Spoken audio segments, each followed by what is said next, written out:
can never tell that to yourself. That can never exist in your mind. And if it does, and you catch it. In today's episode, we're joined by Belgian high-stakes MTT player Thomas Boivin.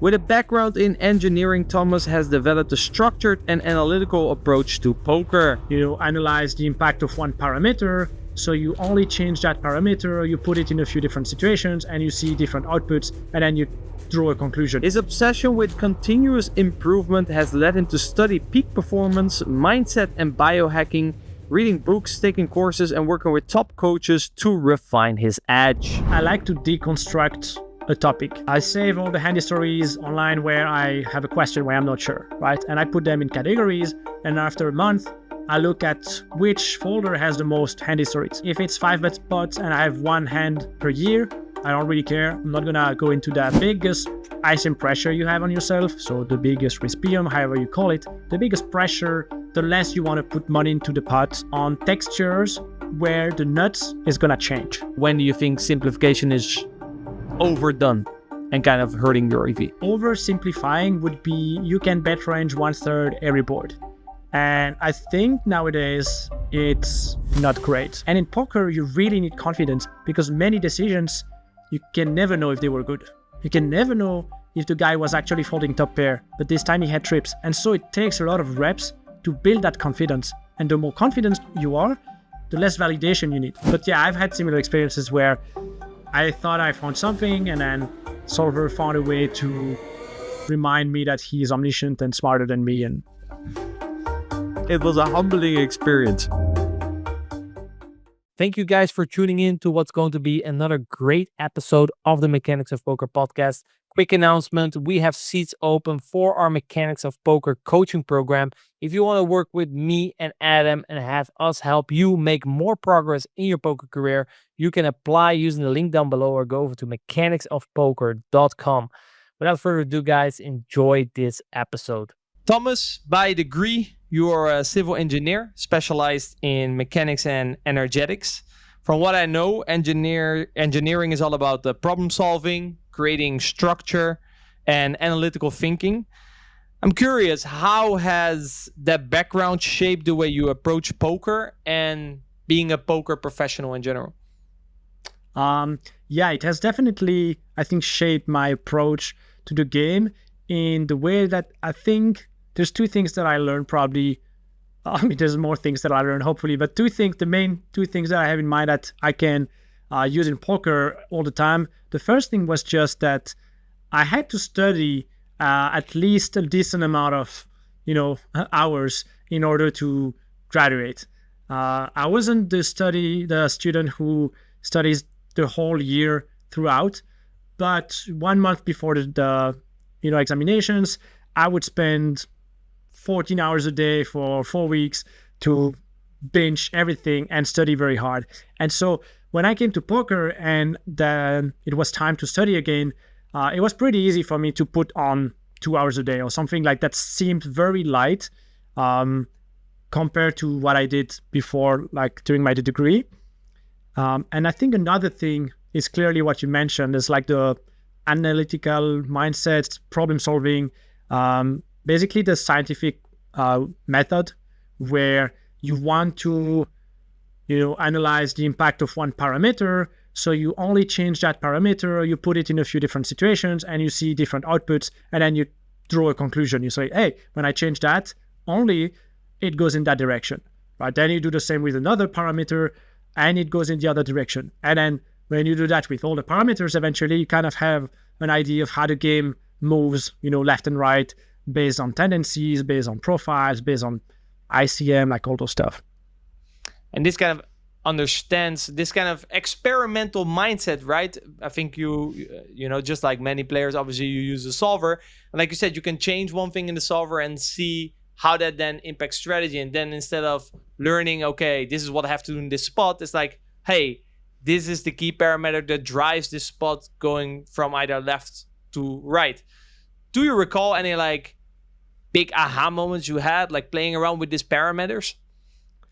Yeah, for sure. One of, I feel like the parameters that I was shocked by how sensitive it was is, for example, the 3-bet on the flop. So let's say your opponent c-bets range, button big blind, right? And then you're in the big blind and you can check raise.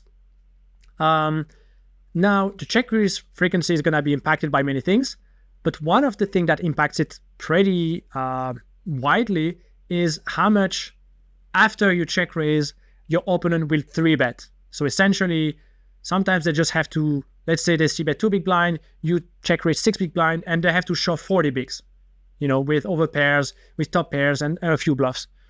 And that seems like something that rarely happens. And so you could think that's probably unimportant. But in reality, you tweak that a little bit, you make your opponent shove a little bit less 50 bigs in your face on the flop, because like realistically, that doesn't happen very often. Solver does it, let's say 12%, you node lock to 8% or 7%, and then suddenly you can check raise maybe twice as much, from 18 to 36. So clearly, that was a ha moment when I verified it, and I did it many times, and I was like, okay, that parameter is super sensitive. And there's a few like that. On the flip side, any parameters you played around with, they were like, this is pretty useless. Well, I thank my selective memory for not having anything in mind right now. I probably tend to forget them right away. Actually, I had a similar experience with what you mentioned. It was we were playing around with this exactly the same spot. It was blind versus blind.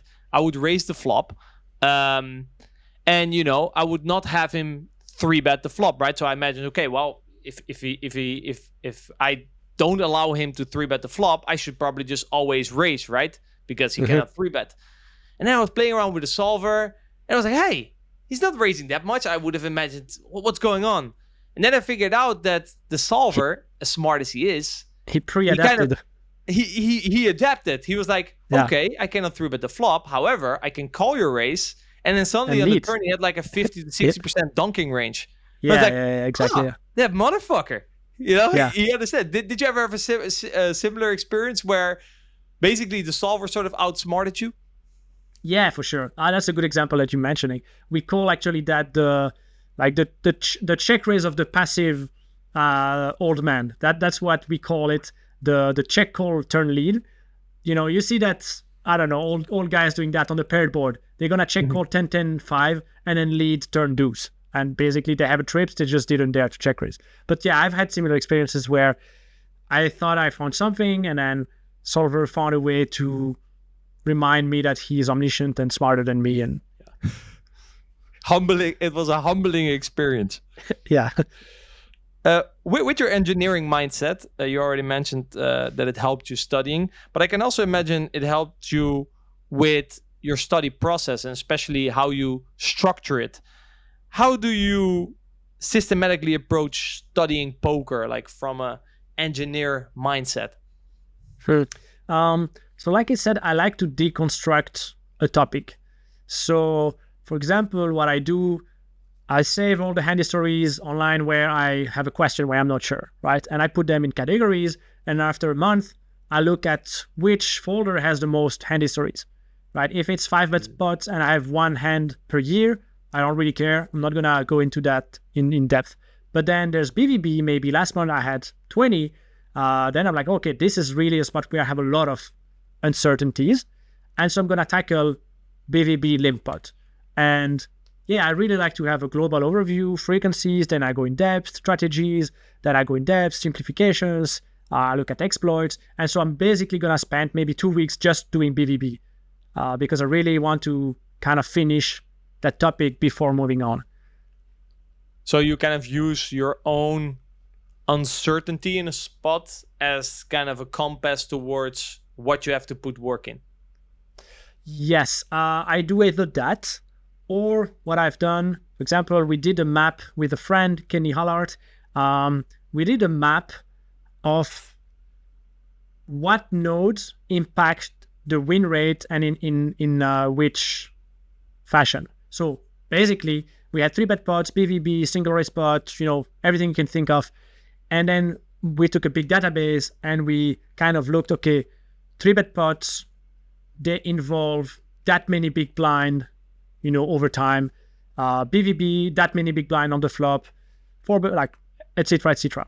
And then you cross that with the frequency of the spot, right? Single raise spot, small pots, but very frequent, blah, blah, blah. We crossed everything. And the answer was basically how much does that node impact your win rate? Is it a lot? Is it medium? Is it not at all? Like I mentioned, 6-bet pots. The pots are giant, but it never happens. So it doesn't impact your win rate at all, right?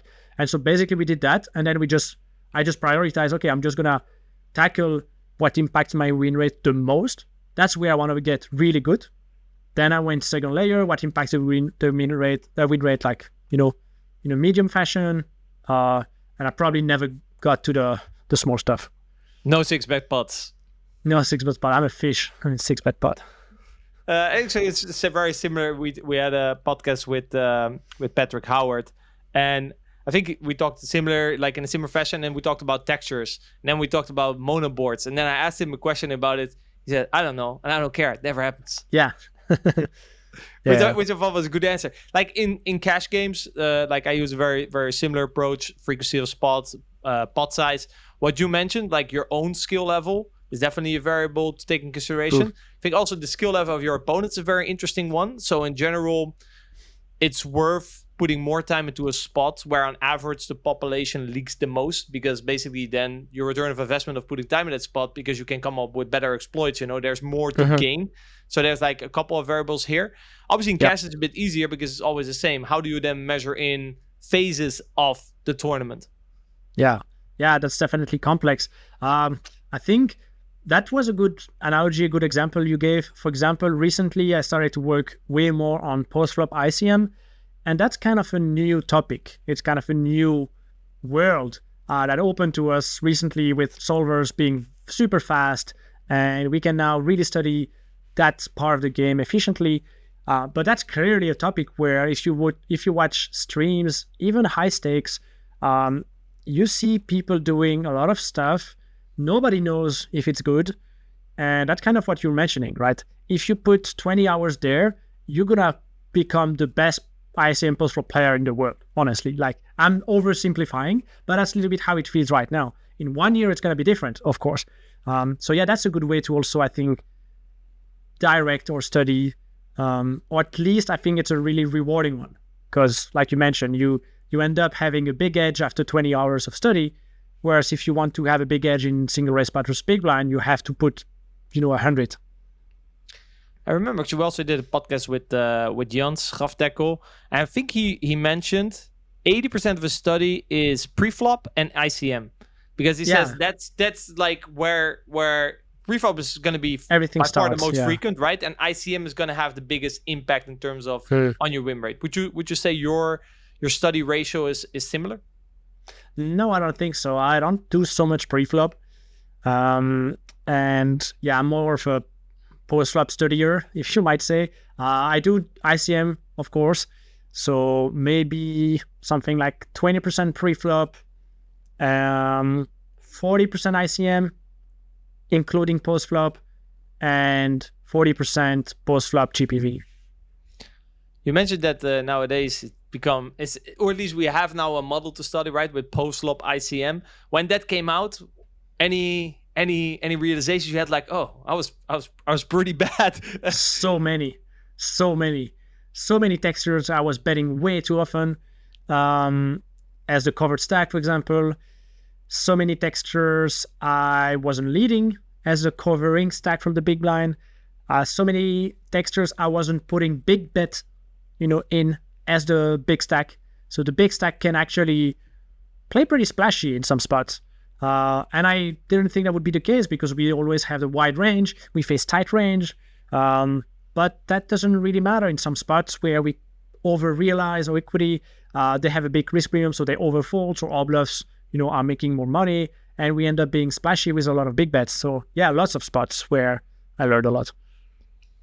I feel like, especially in MTTs, because it's so diverse, so complex, there's so many things going on, it's really valuable to zoom out. So if you look at what you learned in post-flop ICM and you kind of zoom out, what's kind of the main principle or the kind of the main takeaway that people should keep in mind? Because like all the specific spots that you mentioned, they all have to do with the amount of pressure you can put on your opponent given the ICM restrictions, right? That's kind of the bigger topic.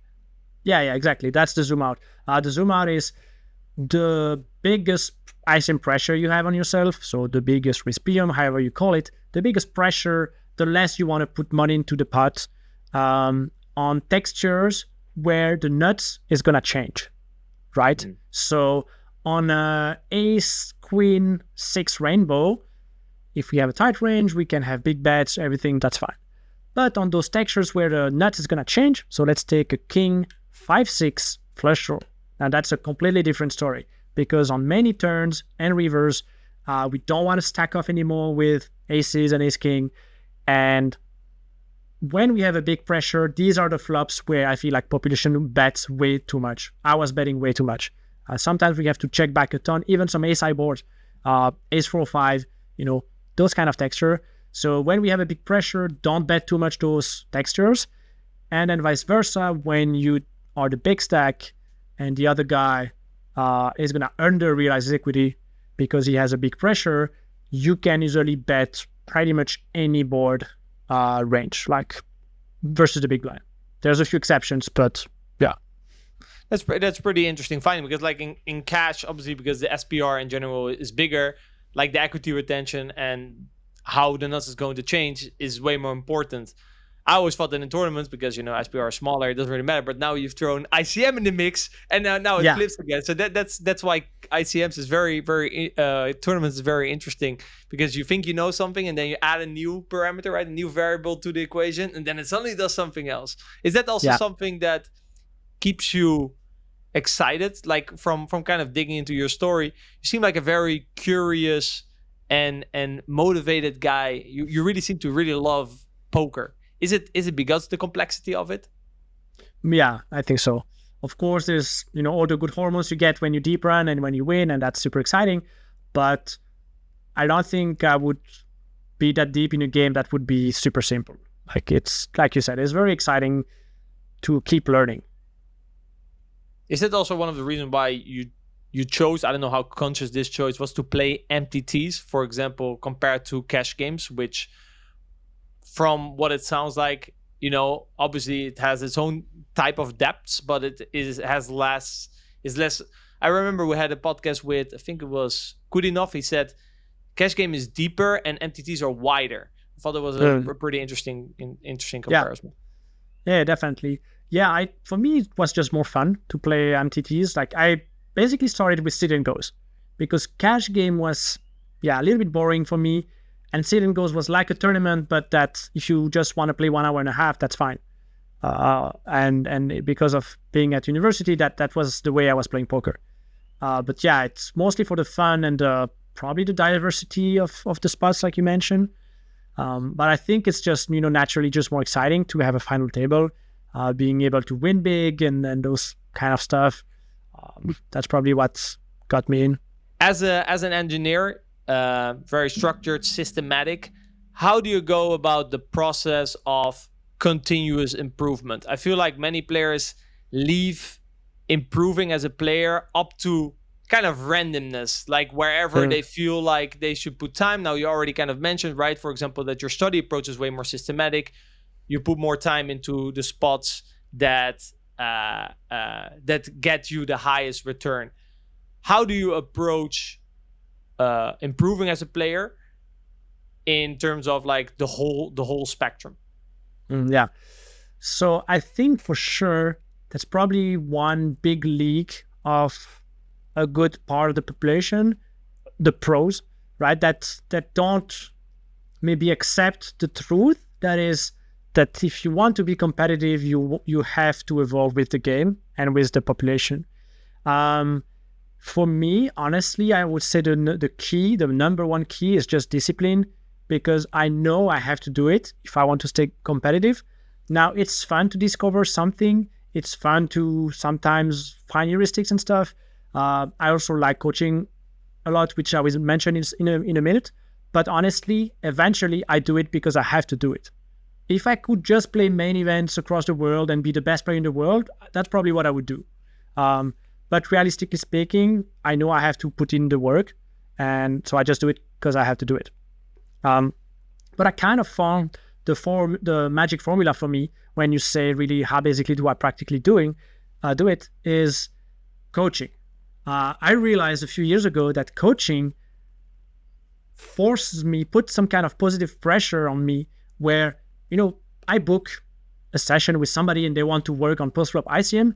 I have to know my stuff. I have to do some research beforehand, and I'm going to get some tough questions, and sometimes I'm not going to know, and I'm going to do the research afterwards. And so eventually coaching really pushes me to evolve as a player with some kind of positive pressure where I don't have to decide myself, hey, today it's Friday, I have to study 6 hours. For me, that works really well.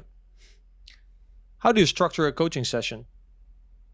So it really depends what kind of students, what kind of programs, but essentially, let's say it's a one-on-one and the student wants to work on a specific topic, for example, BVB, Limpot. Usually what I do, because now after a few years, I start to have like a pretty extensive library of material. And so I take the material I have and then we go in together. And I'm going to say, okay, this is what I have. These are the important stuff. Where are you at in your journey? What do you know? What's your strategy in that spot? We kind of feel where he is at. And then we start from there and we at the same time deepen the knowledge, right? And say, hey, look, there's this strategy or there's these heuristics and there's this stuff. And also we focus on their population because, a cash gamer transitioning to MTT or a live player in USA or an online reg or live player in Cambodia, all those guys, they play different population. And so we kind of focus on their population and we're like, okay, what are the main exploits we can get in that node, right? How is your population playing? Are they doing that too often or not enough? And we find exploits right away. So that's kind of how I would structure it. So we start from theory, equilibrium, overview. We go a little bit deeper, more theory, more accuracy, and then we switch to exploits versus population. Yeah, I like that structure. I feel like, especially in the past, for example, I don't know, I think you've been playing for 10 years. Maybe you were there already in the pre-solver era. But in pre-solver era, if you have like a pyramid, we're only playing poker like here at the top. We're just trying to figure out what our opponent has and try to make an optimal decision. It was pure exploitative base, right? Yeah. But now with solvers, we gained like a certain fundament below that. Like if you don't know who your opponent is, basically the level that we have that we fall back on, I think is way more solid nowadays if you have good theoretical understanding. And from there, you can, make very good exploits, right? Also, in order to make a good exploit, you first have to know what's correct, right? That's the baseline. I remember when solvers came out, I was doing things that I thought people were doing wrong. That turns out it was not wrong. So I was just exploiting myself, right? I'm really curious how someone with an engineer mindset like yourself approaches the process of like building that foundation, right? Let's say the process of strategy building or strategy development. How do you take like the raw theory, like so from solvers or data, and turn that into something practical that you can actually apply to the tables? I think that's definitely something people struggle with, right? That translation of, okay, I have this in theory. How do I turn this into a practical strategy that I can start applying? Yeah, for sure. I would say so I come from just pre-solver, maybe when they started to be more coming out, but not super popular.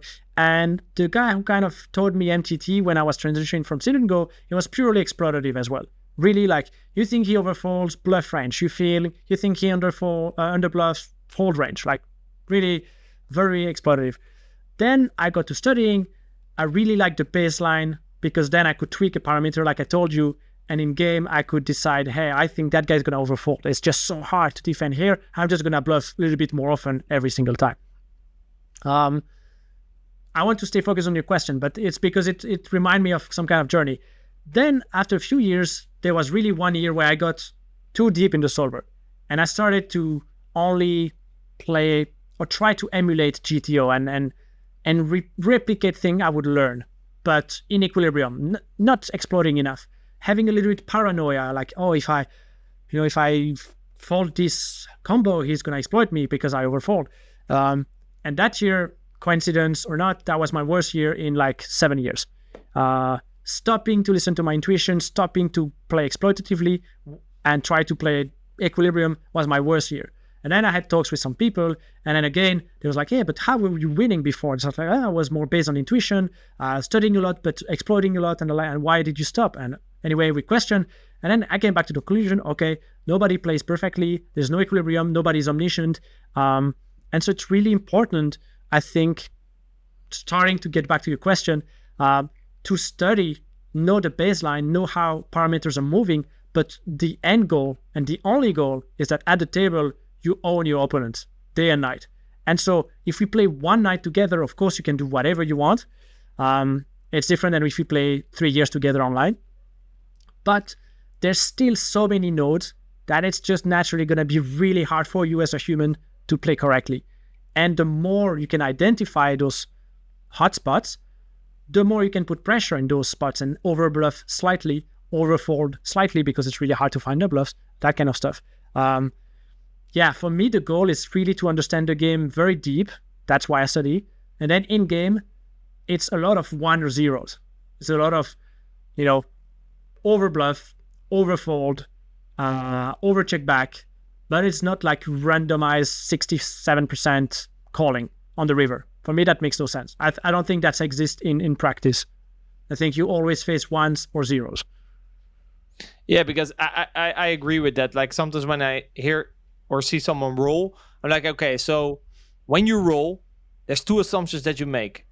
You're assuming that this guy plays that GTO that you need to defend, that GTO that overcalling this hand more than 40% of the time or less is actually going to be a leak. And second of all, you're telling me now that this hand is 40% calling and 60% folding.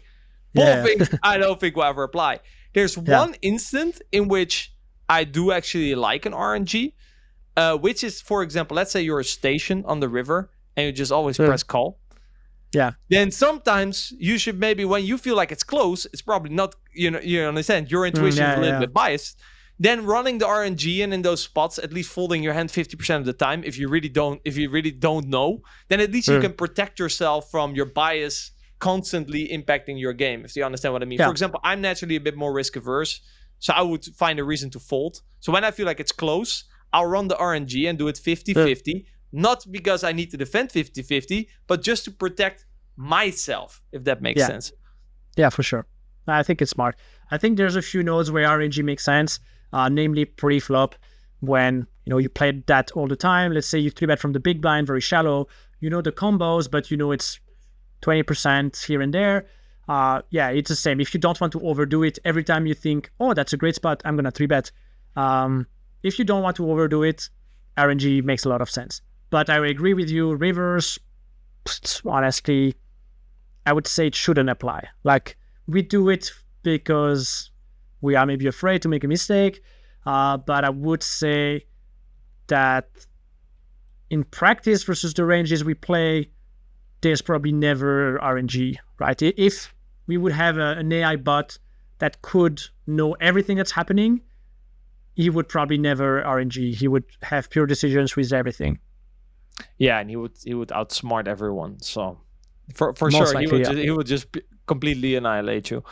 You mentioned that year where you went too far into theory, right? You went a bit too far, and later you kind of found the balance. Even though that year wasn't great, what were like some things that you did learn from going very deep in theory that you took with you, but maybe applied in a more practical way? Yeah, I think just all the study I did was not for nothing, and I learned a lot of stuff. I was just not utilizing it properly. But the year after, I had all that knowledge that I accumulated, but now I was able to think as a strategical mindset, how am I going to use it? How am I going to exploit those guys? How am I going to deviate? In final tables, I don't need to take something that's close because there's nothing that's close. Either that guy is under 3-betting, either he's over 3-betting. So I just starting to use my intuition more. But I had much more baseline. So, I had more spots where I knew how I could exploit. So that was a good thing. I just had to wake up on how to use it. Do you feel like you also got kind of lost? Because, for example, obviously a solver, a very important tool. I feel like there's multiple things you can learn from a solver. You can learn indeed like how the parameters impact strategies. You can kind of try to understand why certain hand classes prefer certain things. So there's a lot of things too. But then you have like the actual range construction. And like you said, the frequency, which is a bit more built around GTO strategy, whereas the other things are more poker theory. You think you got a bit too far down trying to play a GTO strategy, and later when you evolve, just like, the actual GTO strategy doesn't really matter, but the underlying concepts are very valuable. Yeah, it's exactly that. It's being too much into the overall strategy, into the frequency, into, never getting exploited. And so, yeah, really like an overall strategy, like you say. Yeah. A lot of players, they talk about the importance of simplifying your strategy. I think that's also something that you mentioned in terms of making it practical. Simplification, however, can have very different, can mean different things to different people, right? Simple for you might not be the version of simple for someone else. Do you have maybe an example of how you simplify, and kind of where or when do you think simplification is overdone and kind of hurting your EV? Yeah, okay. I think typical example would be for me in position versus big blind, especially from the middle position and early position when we have a tight range that is very strong on many boards. Oversimplifying would be you can bet range 1/3 every board. And I think nowadays it's not great because people have been facing c-bet 1/3 for 15 years, and it's hardly challenging from big blind anymore, right? 15 years ago, it was killing because people were overfolding and under check raising and everything, but it's not the case anymore. And if you just do c-bet range, but having two sizings, one very small one, 20, 25, one very big one, 100, 125. First of all, you gain EV even versus a GTO bot. It's like a more advanced, better strategy by a significant margin. So it's not like having 5 size compared to 4, where it wouldn't matter. Like this is actually a real difference. But second layer is that a human is now going to be way more challenged when you B100 and when you B20 as well. Because now that you have the B100, your B20 is actually weaker, and so they should attack it way more. But probably people don't think, he B20, but I remember 6 months ago, he B100 that spot, so I have to defend more aggressive, no. So that would be an example where people oversimplify and miss out on quite a lot of EV, in my opinion. I'm curious, like when building strategies, like you already just mentioned, right? In position as initial raiser, you found like a strategy basically that the population has a tougher time defending against, right? When building strategies, do you approach situations differently, whether you're the aggressor, so like the initial raiser, or the defender? Since like when you're the aggressor, like in the spot that you just explained, you kind of drive the action, right? You enforce a strategy that your opponent has difficult time playing against on the other. Whereas if you're the big blind, you have to react. So do you approach studying these situations in a different way? Yeah. I think the main difference is that there's more uncertainty in what kind of strategies are being used when you are in big blind, because it doesn't matter which size you face. You eventually don't really know at what frequency he uses it. There's tails, of course. If it's 25% on an ace-high board, it's probably range, but on some other textures, it's harder. So what I like to do is just study how I'm supposed to react in different situations. So let's say it's a dynamic texture, queen 9-6 flush draw, and I face B 2/3. Next time I want to study that spot from the big blind, hopefully not while I'm playing, is going to be look at the solver and look at the different options. First of all, what if my opponent can check, bet small, B 2/3? And then I see, okay, this is my defense. Next option, what if my opponent just check B 2/3? Okay, these are the differences. Next scenario, what if my opponent bets range 2/3? This is how I react, right? And so you get again, 3 baselines. And then in game, depending on your opponent, you can make assumptions. And maybe you merge number 1 and number 3, check raise more, but do this and do that. So there's more guessing, but again, having a couple baselines under your sleeves is going to help you in game figure out, even if you have to merge two solutions together.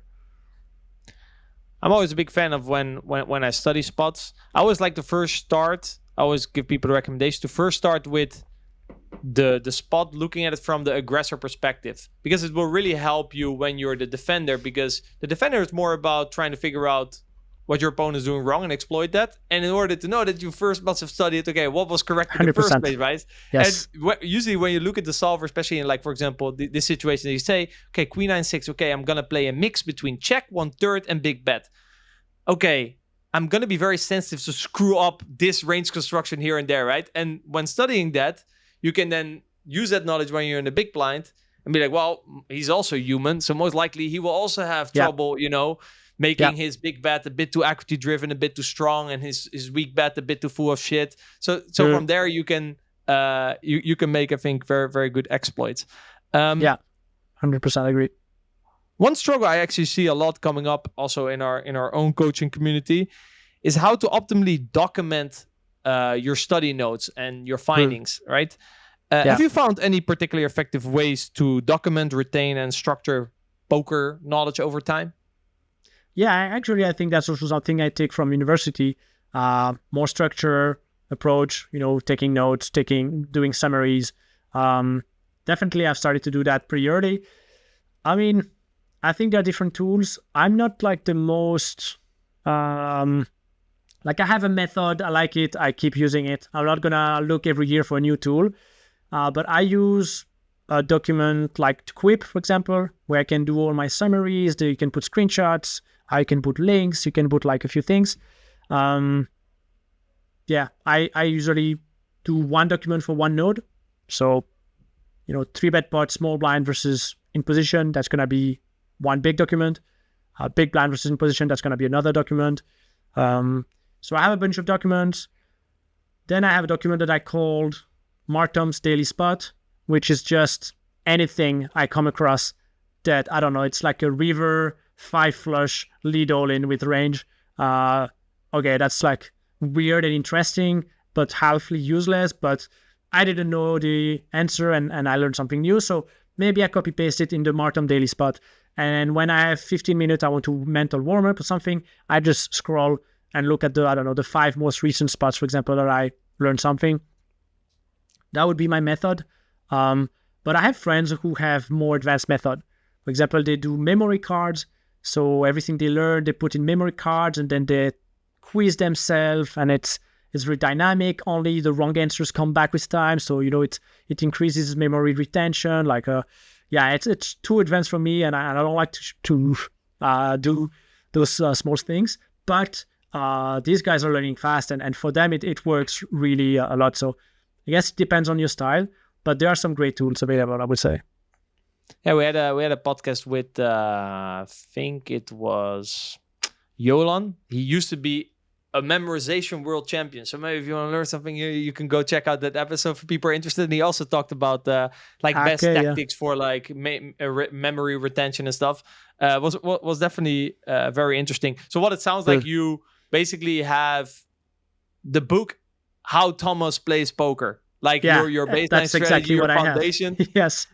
I think it's very important as well that you mentioned that you have summaries. So you have kind of a summary on how to play every spot, because sometimes I feel like if you study a lot and you have a lot of pieces to the puzzle, but you don't summarize it at the end, aka you decide what your strategy is going to be and put all the puzzles together. If you then find yourself in game, you can have all these pieces of information, but you haven't really structured it. How important is that summary for you? Yeah, for me, it's pretty important. There are so many spots that are so complicated. And for me, it has helped to have that summary, because I like to understand why something is happening.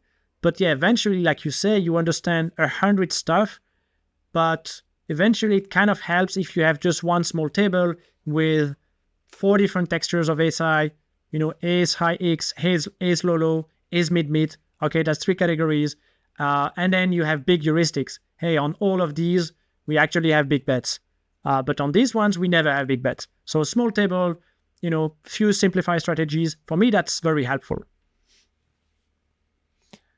Being organized off the table also will help you and will translate to being structured in your thought process, right, in game. How do you structure your decision making process while playing? Are you like deliberate about the key factors that you want to consider, and then how has this evolved for you over the years? Probably there I deviate from the stereotype engineer. I'm more like a little bit, I'm not gonna say feeling, but I'm like, okay, I'm like, this is the spot. He's supposed to do that. He's supposed to see bet that much, that sizing. I'm supposed to check raise that, but he's supposed to react that way. So it goes really fast. Of course, I let the intuition do the work. And then I'm like, okay, then I'm gonna check raise that combo very aggressively because I think that's the best way. And then I already think, okay, that means on the turn, maybe I have to readapt, blah, blah, blah. But yeah, I don't really have like a list of 5 questions. I ask myself every river, for example. Yeah, I'm more like letting my intuition do the work rather than controlling the thought process. There's obviously, intuition is very helpful, right? Because if we would really write down everything we consider in a hand, that is indeed a lot of thing, right? So if you make that a conscious process, will burn out way too much way too much brain power. Like I said, there's infinite variables. We can think about blockers, bet sizing, timing tells, game flow. There's so much things to take in consideration. If you had to rank like the most important things to take in consideration when making a decision, so like the thing that has the greatest impact, right, on the EV of your decision, what would be at the top and what would be at like the bottom of the list? I think the top eventually is just technical analysis of there is a baseline, I think I know where it is, and these are my assumptions on how it deviates, right? And then that is for me the most important. Sometimes there are other things. There's the profile. The guy's, 80 years old who hasn't played a hand. Like there's other things that, you kind of really want to take into account over that. But then the answer is just, okay, he has way too many bluffs. Like that's, and I've found in my experience that is the most important thing to hold on, right? He has 25 bluffing combos available per every value combos. And I know he's a nit when it comes to value betting. The answer is just call. Like it doesn't really matter anything else. This is the most important for me. This the technical side of the equation. The least important, for me personally, I think it's physical tells. I'm really not good at it, and sometimes it can, put me in question my decision, maybe confuse me, maybe go against what I thought was the right move. And honestly, I'm just not good at it. So now I disregard it. I just disregard it now. You do play a lot of live. Is that an area that maybe in the future you'll be curious in exploring? I do understand what you mean. Like I've been in a similar situation where I play live very infrequent. Then I sit down and I see him act in a certain way, and then it's like, hey, this probably means something, but I have no clue what it means. So maybe I should try to ignore it. But they're like, but I did see it. So then it starts to creep into my decision making. I'm like, why am I thinking about these things? I have no baseline. I cannot know if this is weak or strong. Yeah, I followed some program. It's just somehow feels like I'm not super talented at that. Now, I must say that, of course, in high stakes, I think it's really hard to find reliable tells, or at least for me. Probably for some people it's not. Now, of course, if I'm going to play softer fields, lower stakes, WSOP main event, like in those tournaments, you can see sometimes some sizing tells, some physical tells, some timing tells, and I will use them. But honestly, usually they are like second or third degree, because those guys who have tells probably have giant leaks in every single decision that they make. So again, the number one parameter is going to be just the technical analysis of the spot. It's quite interesting that you mentioned about intuition earlier, because I figured like engineers, they will naturally be drawn towards data, logic, but obviously there is data logic, right? It's what you put your time in off game, and it feels like the time that you've put it in off game, right? In that document we discussed, right? Where how Thomas plays poker, that allows you to then in game go. You don't have to think about your baseline strategy anymore. So it sounds like then in game you can just look at the new information that comes towards you, which seems to be more like the exploitative layer. But you can only do that because you don't have to think about the fundamentals anymore. Correct? Yeah. Overall, I would say it's correct. Now, there are still spots where I do have to consciously think about the baseline. And I'm like, what was it again here? Can I do that? What was the logic behind? Like, it's really a complex game, like you mentioned. And so sometimes I do have to go back there. But eventually I will still end up in, do I think I can exploit somebody somehow? Like, I always like to play with those things. I feel like I have something else in mind, but don't remember what. What are like some of your favorite tendencies or like that you try to look out for in your opponents there, from which like, hey, if I can figure this out on my opponent, that will lead me to a good plus V spot? I would say from both sides. So when I'm the aggressor, I'm usually gonna think, what is the defend? What is the bottom combos that have to defend? Like, what are the toughest defend in his range, in his strategy when I do a certain sizing? And then I'm just gonna wonder, okay, is he actually gonna do that or not? I think that is an information we can use a lot, flop turn river. And then when we are facing the aggression, I think it's a combination of how many unnatural bluffs does he have to have? Like, does he have to have a lot of zero equity, jack high nothing bluffs on the turn and on the river or not? That's very important because some profiles are not very comfortable, starting to blast off jack high nothing turn and river. And then the second one, in contrast to that, is, how thin does he have to value bet?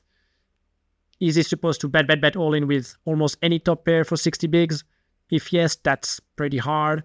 And so you can contrast those two usually, and sometimes it leads you to a very clear decision. Easy to bluff, hard to value, or the opposite, very hard to bluff, easy to value, and then you have a pure decision with your hand. Yeah, it's a great answer. So both again stem from first knowing what's correct, right? You know that this is a spot where the bluffs have to come from a part of the range that's often unnatural, so easy to be missed. Then on average, if you look at, okay, best case scenario, he does reach them and my call might be like 0 EV, right? It's just an indifferent hand in theory. But if he does miss them, my hand loses a lot. So probably not really a spot where I'm going to make a lot of money. Whereas in the other scenario that you said, okay, well, this is a spot where people's fold allowance is very low, right? They have to defend all these hands they're very hard to defend. So it's more likely that if he defends correctly, my hand's going to be 0 EV, but it's way more likely that it's going to overfold. So we should probably always pull the trigger. Yeah, exactly. Yeah. Intuition can often be used as like a super weapon, right? When you're really in the flow and it's pointing in the right direction, you feel like poker is easy, right? You make good decisions. But sometimes when things are not really going your way, especially when you're in a downswing or you made a couple of bad decisions in a row, it feels like sometimes my intuition kind of lets me down, right? I think I've mentioned that earlier. For example, naturally, if I'm in a downswing, I become a bit more risk averse. So my intuition just says, fold. He sets everywhere, it turns very, very pessimistic. How do you make sure that your intuition is always spot on? And what are like signs that it's going either towards to the left? Because I'm also sensitive towards the other side, right? If everything, like I suddenly see hero calls everywhere. So I feel like it's impossible to always stay centered. So maybe we should talk about how can we spot the difference between good intuition and the impact of bias, and how do we try to steer back to the middle and stay in the middle as much as possible. Yeah, I think it's a great topic, great question. It made me think that one of the way I think I notice that I'm not purely listening to my intuition, that usually when there's some kind of dissonance in how I feel. So for example, I'm on the river, somebody puts me all in and I have to think, do I call or not? And there's different part of me that kind of feels that they want to do different things. And that's usually because there's something else in intuition, right? Your intuition is telling you one or the other, and then a fear is telling you the opposite. So maybe your intuition tells you, call. It's a bluff. Like, it's so easy to overbluff. You know it. It's hard to value bet. But then your fear is telling you, it's 17 left in that 10K. The field is soft. I have an edge. I really don't want to bust right now. And then those two, like, which one do you choose? And I think also, how do you know which one is talking? Yeah, exactly. How do you know? Yeah, of course. Which one do you choose? You know it. If you know which one is intuition, for sure. Yeah, you're right. Which one is talking? I had to learn it. I mean, by fail and like trial and failure. I had to fail many times, and I had to question myself. I had that feeling many times where, like, I knew what I had to do, and I didn't do it. Why is that? How can it be possible that I know what is the best play and I don't do it? What happened there? It's not logical. And no, it's not. It's not rational. It's emotional.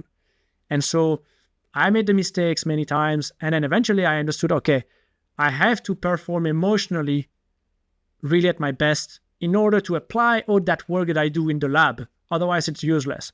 If you're the most knowledgeable player in the world and you cannot apply it because of emotions, it's a waste. I just basically started to be more listening to the small signs. What can be fear? Like, what am I fearing? Is it busting and the end of the fun? Is it looking silly in front of other high stakers? I felt them all. And so eventually I just developed some kind of more sensitivity to those things, and I can recognize them. And if I can recognize them, then I'm like, okay, I'm afraid to look silly by bluffing this nonsense combo, but at the same time, I really think it's a good play. And so nowadays, I'm pretty happy of my performance, and I feel like I always go with what I think is the right play. And that means that I fail more often listening to my intuition. And that is more rewarding for me than failing because I didn't listen to my intuition. And then you have regrets, right? So I'm more satisfied with the failure nowadays because I followed my gut. Yeah. When you say listen, is it like a pattern in the type of chatter you hear in your mind? Or is it, when you say listen, do you mean like listen to what you're feeling in your body? Like, how is the sensation in your body different when it's good intuition or when it's fear? It's so hard to explain. Honestly, I have to think, put myself in the situation, see how I feel. Somehow, I have the feeling that, I have this technical analysis that I feel is right, and that, like, I don't think too much. I'm like, okay, I'm pretty sure that is right. And I try not to listen too much to the rest what's going on, all the fears and all the stuff. Like, I'm like, okay, I hold on to that. Maybe I'm going to use 25 seconds. I'm going to think what I have for dinner tomorrow, whatever. But I'm going to just stick with that. Stick with that initial technical intuition, right? And not trying to find excuses to act like my fears want me to act. I feel like I can definitely relate a lot to what you're saying. One thing that has helped me, actually, I remember I was playing live in Vegas. I don't play live that often, so in general I can be a little bit nervous, especially when the pots get bigger, you have real chips, there's all stuff of real stuff going on, and sometimes I feel like I'm way too much in like a fight or flight stuff. But something that really helped for me is that in decision I would literally ask myself facts or thoughts and try to make a difference between those two. And it's kind of a check-in moment that you try to stay with the facts. You're trying to check in like, hey, is this facts or thoughts? Where I feel like if you don't check in, your thoughts can just take over. And if your thoughts are mainly fear-driven, I'm sure players have experienced it, but then sometimes the hand is over. It's like, what the fuck just happened? It's almost like it's got black. It is like, the fear or the emotions have taken over. Yeah. Like, do these emotions still come up for you? Or do you think at some moment you have sort of resolved these fears, right? You said, okay, you listen to what are these fears. Do you like give it a play so they don't come up, or do they still come up and you learn like, hey, this is not a fact. This is just a thought, and the thought is fear driven. Let's stick to the facts. Is it more a process like that, or at some point can you actually resolve it that it doesn't come up anymore? Yeah, I probably think you can resolve it that it doesn't come up anymore. I don't think I'm quite there yet. However, now it seems usually very obvious which one is which. And, I like, for example, to look at my card, or at least one card before it's my turn, when it's a shot clock tournament, right? So that I can start thinking, and I don't have to use a shot clock, like a time bank for silly pre-flop decision. Let's say hijack, it's a final table, first card is a 4, and then low jack opens.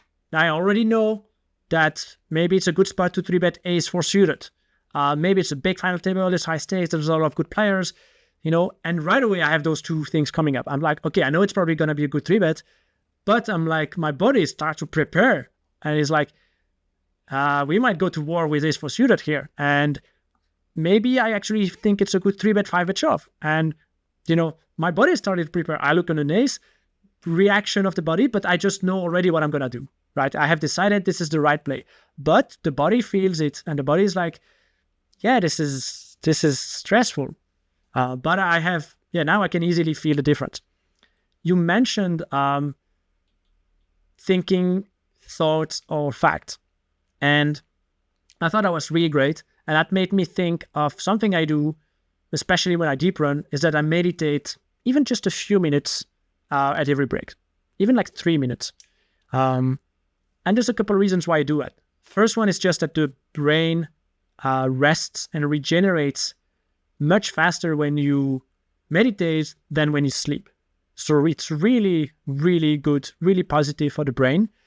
If you do that 5 times, 3 minutes throughout the day, it's going to have an impact on your sharpness, on your focus, on your stamina, everything. But the second reason is to do some kind of exercise like you mentioned. And sometimes I'm in a deep run and there's a lot of emotions, a lot of pressure and adrenaline. And then, you close your eyes, take a few deep breaths, and then ask myself, okay, what is my edge here in this game? What am I? I'm going to touch that after. What is my edge? What are the pressure points? What do I feel that I can do better than others? What are the spots where I feel like they're going to let the emotion take over? How can I exploit that, right? I do that for 1 or 2 minutes, and then I come back on the game, and then I'm like, oh my God, I have to play like a degenerate over here.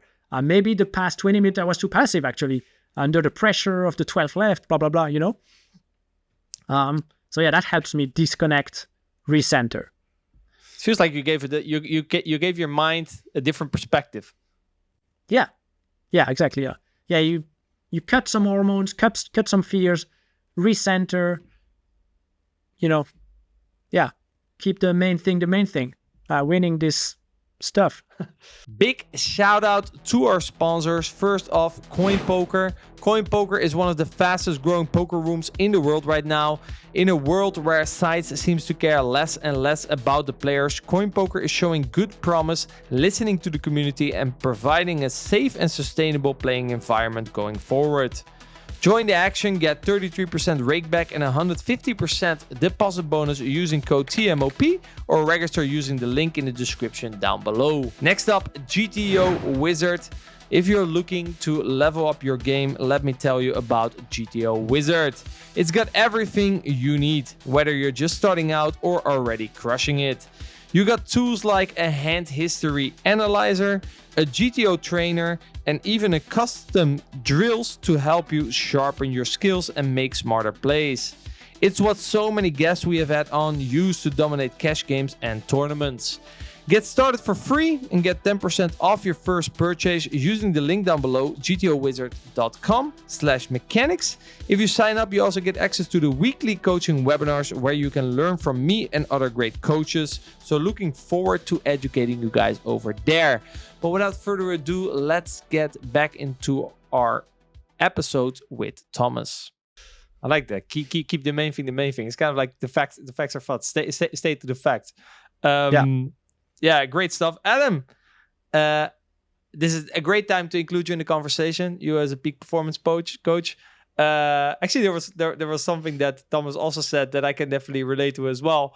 Where he saw the ace and he know this could end up in like 5 bet win. This is like, again, the fear, right? Fear often excels in like the future, right? It's not in the now, but it excels in what could happen. So I mentioned earlier, right, that when I'm in a downswing, I have passive tendencies.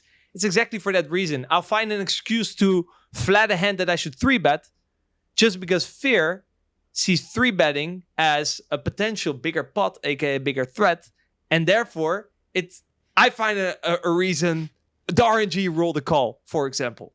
You know, it's really funny now. Why the fuck did I call? Well, it was because fear steered you towards finding a reason that you didn't want to blow up the pot because you were not really feeling confident, right? And I feel like in general, confidence in all sports, and especially in poker, right? We see people go on heaters. Now, obviously, there's partly just the cards fall right, but I feel like a very big part is just also while everything is going right for them, they're in the flow, right? The cards that they get dealt, sure, they fall a bit better, but what they do with it is also way better, right? Yeah. So I feel like that's a very big part of poker that I'm sure Adam will touch into right now with you. Adam, like, how can we not...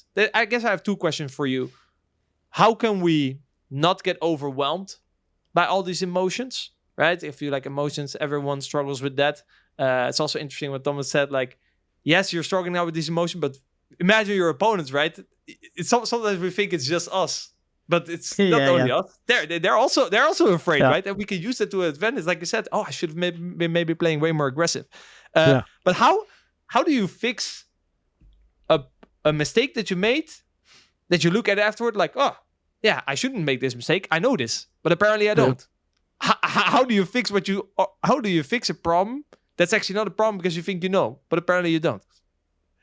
What a topic. Wow. Okay.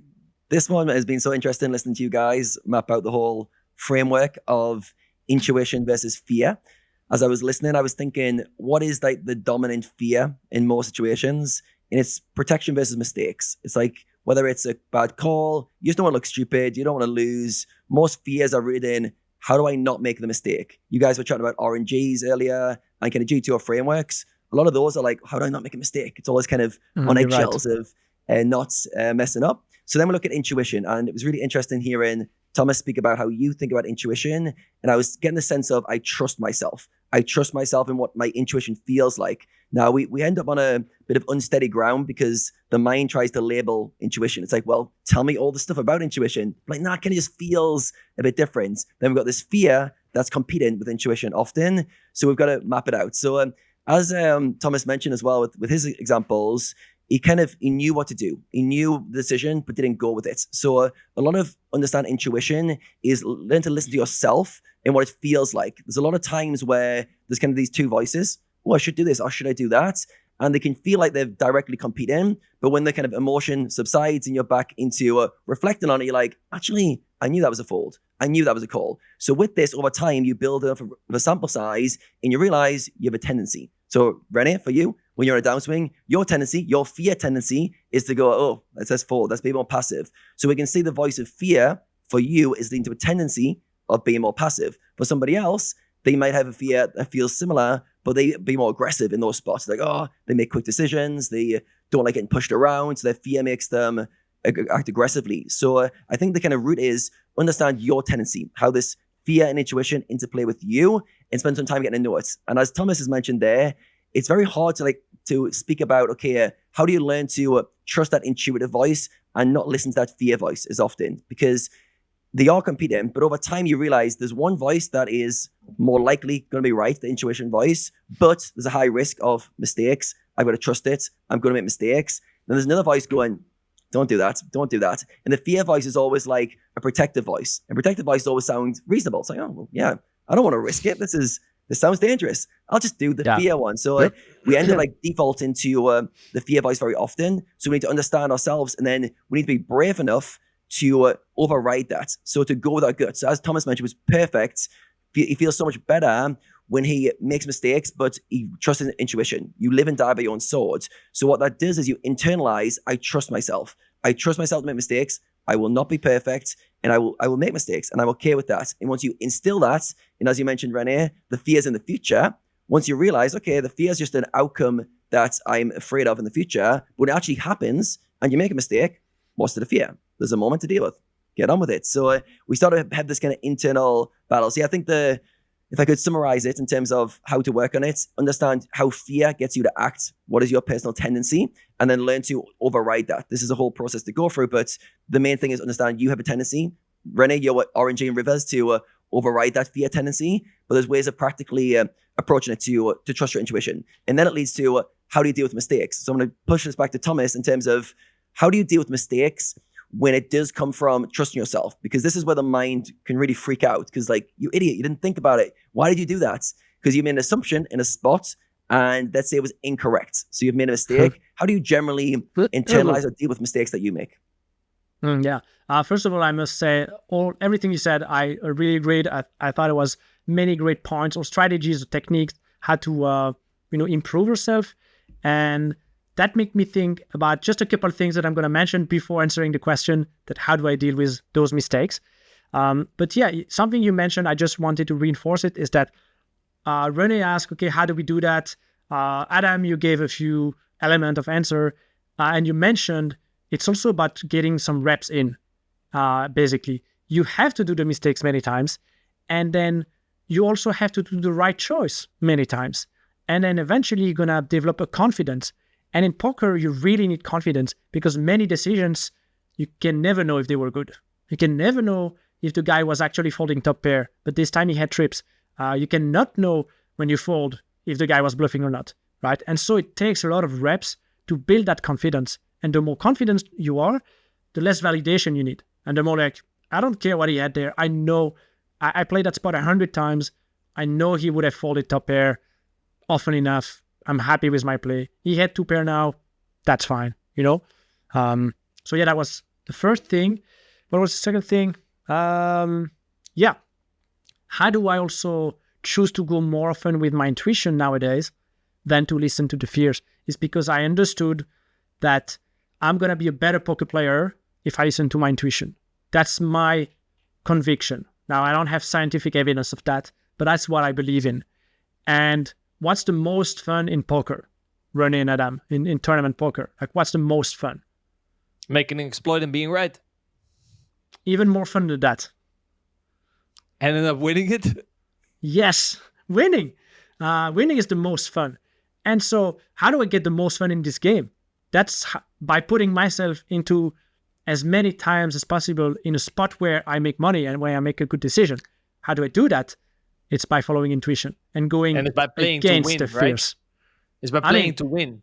Yes, because like, I feel like intuition, yes. listening to your intuition is playing to win. Whereas if you try to, like, literally GTO strategies are built around not losing, right? If you think about this, guys, if you try to play GTO, you're playing from fear. You're trying not to lose. But if you trust your intuition, you're trying to play to win. GTO strategy, the real one, is pretty savage. And I would argue it plays to win. But yeah, it's easy to find something in the GTO strategy, like the RNG and stuff, and be like, oh, I'm going to be too passive. So coming back to your question, Adam, how do I deal with the mistakes where I basically... So I think your question is the mistakes where you didn't think about something, right? Or you didn't have the information. Is that the type of mistake? Or is it the mistake where you knew what you had to do, but you didn't? Not the fear-based mistakes, but the intuition-based mistakes. Because I want to reinforce, like, you're going to learn to trust yourself. So I want the audience to be taken on, okay, I'm going to learn to trust my intuition. But with that, there's a caveat. You're going to make mistakes. And you're going to be like, shit, I should have listened to the fear instead of the intuition. So how do you deal with those? Well, I'm not sure if I had to work for that so that those mistakes would be less painful, but naturally they just feel much better. Like if I'm doing something because I just didn't know that was the solution, or because my intuition thought that I'm pretty sure he's bluffing and he's going over bluffing, and then he ended up not bluffing. I mean, maybe I'm still right. So when I do those mistakes, somehow it doesn't feel too painful. I don't The very painful one is I know it's a call, but I fold. And then maybe I see a review, a replay. Maybe I just bust an hour later, 13th. And I'm like, man, I knew it was a call. I shared a hand with 3 friends. I run the hand myself. All the results go in the same direction. It was a call. And this one is painful because I knew it. And I just let the fear, change the outcome of my tournament. Yeah, So, it's yeah. almost like intuition's quite raw. It's vulnerable. It's your best efforts, your best assumptions in that moment. And you almost just go like, this is the best I got. It's kind of this vulnerable situation where I might be wrong. You're right. Whereas fear is like, oh, well, wait a second. What's GTO going to do here? What can I fall back on? Yeah. Can I RNG this? And it's a protective. It's like not putting yourself out there. It's almost like that. Yeah, that fear of making the mistake, you therefore go for the defensive approach. Whereas intuition is going to be, it's going to be more vulnerable and more raw, but also it feels more authentic. So even when you fail, you're like, oh, I love that. That was the best I could do there. And it does still hurt, but it's different. It's a different kind of pain. And I can 100% relate to that. And I have many conversations with clients on these topics. And one of the big pain points from players is, I knew I should have did that, but I didn't. And like, it drives them crazy because they're like, I just had the read and I just didn't do it.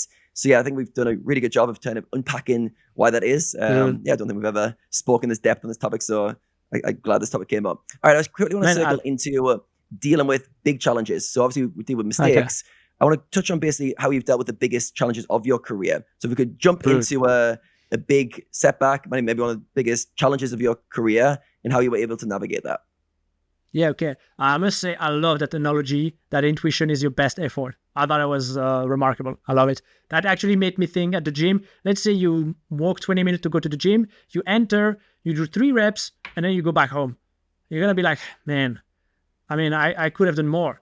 And then the other scenario is that you do as much reps as you can until failure. That's going to feel amazing. Although you're going to fail, right? You're going to drop the weight everywhere. The whole gym is going to look at you and you're going to come back with pain and you're going to feel amazing. So biggest setback of my career. Yeah. I had a couple, probably I would say, there's one where I went into downswing when I was playing sit and goes and I was backed, and for like a year and a half, I was in a big downswing, didn't make profit. Savings were melting, not much money left. I was studying so much pre-flop and still not having so many good results. I'm like, why am I working so hard for this? Like, is it really worth it? How I navigated those? Yeah, I'm not quite sure. That's more like very technical again, but I must say that studying always helped me in those tough moments. Maybe with different people, maybe hiring a different coach, but like improving myself, growing, learning, and feeling better about myself, increasing my confidence, seeing, there's an edge here on the left and on the right that I could take because I saw it in the sim. That has helped me mentally to stay positive and confident, or at least, often enough. Not all the time, of course. I think eventually you must really just love the game, right? I think in general, in life, if you are born in a Western country, if you have some kind of, freedom of choice, I think we should all do something that we love and nothing else. Even if your goal is to make the most money possible, that's fine, but do it with doing something that you love. Maybe it's building businesses, maybe it's consulting businesses, maybe it's startups, maybe it's like, tech, health, whatever. So eventually I really loved the game. I think that's why I stayed. Yeah, man. I guess another thing, and it's more recent, is focusing on self-growth. That wasn't the case maybe 7 years ago, but more recently I found a lot of joy and just, feeling like fulfillment in growing outside of the table. Right? Listening to a podcast makes me feel incredible. Listening to a book makes me feel incredible. Doing like a live kind of self-growth program makes me feel incredible. And so those things make my day a win, when I do them, no matter what happens. Even if I have a bad session, if I have, many things, if I started the first 30 minutes of my day by learning something, I feel great and I'm just happy. So those, I think, help a lot in navigating the tougher times, I would say.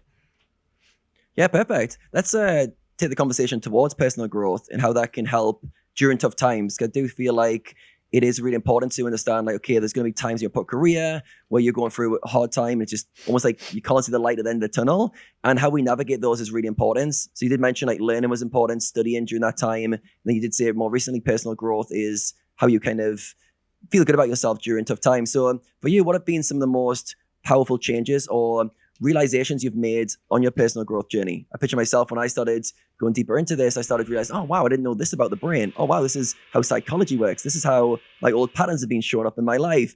And it's just like light bulbs just going off everywhere. And I was like, wow, the way I've been showing up has been very blindsided. And I started to open my eyes a bit. So for you, what have been some of the big personal growth chapters you can remember?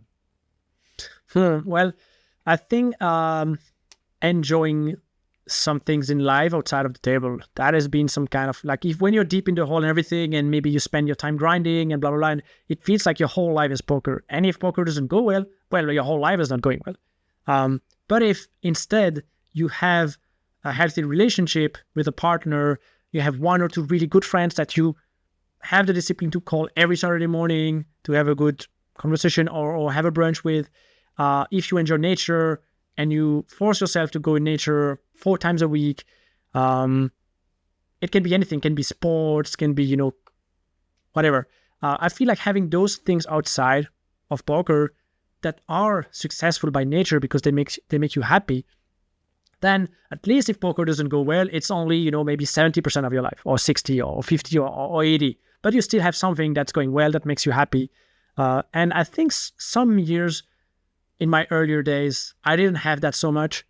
And so when I went through that big downswing, the first one I'm mentioning when I was playing Sit and Goes, that was really hard. I almost quit poker. I remember I was going to Vegas. I told my dad, if I don't win in Vegas here, honestly, I'm considering quitting. It's been a year and a half. I'm not winning. Like, it's just so tough. Obviously I binged because I'm a luck box, and it went better. But then more recently, through the challenges, then I had a more balanced life. Right, I'm still very intense in poker, very competitive and everything, but I have a couple friends, I have a fantastic relationship, I love nature, I'm going out, I'm doing some sports, and so eventually the life, and I'm doing some self-growth like I mentioned, and so the life feels like there's a lot of things going forward, positive, some kind of small victories here and there, and so if poker doesn't go well, it's not the end of my life, basically. It's not the only thing that matters. Yeah, I think that's so important that poker isn't everything. It's a piece of your life, but it's not your whole life.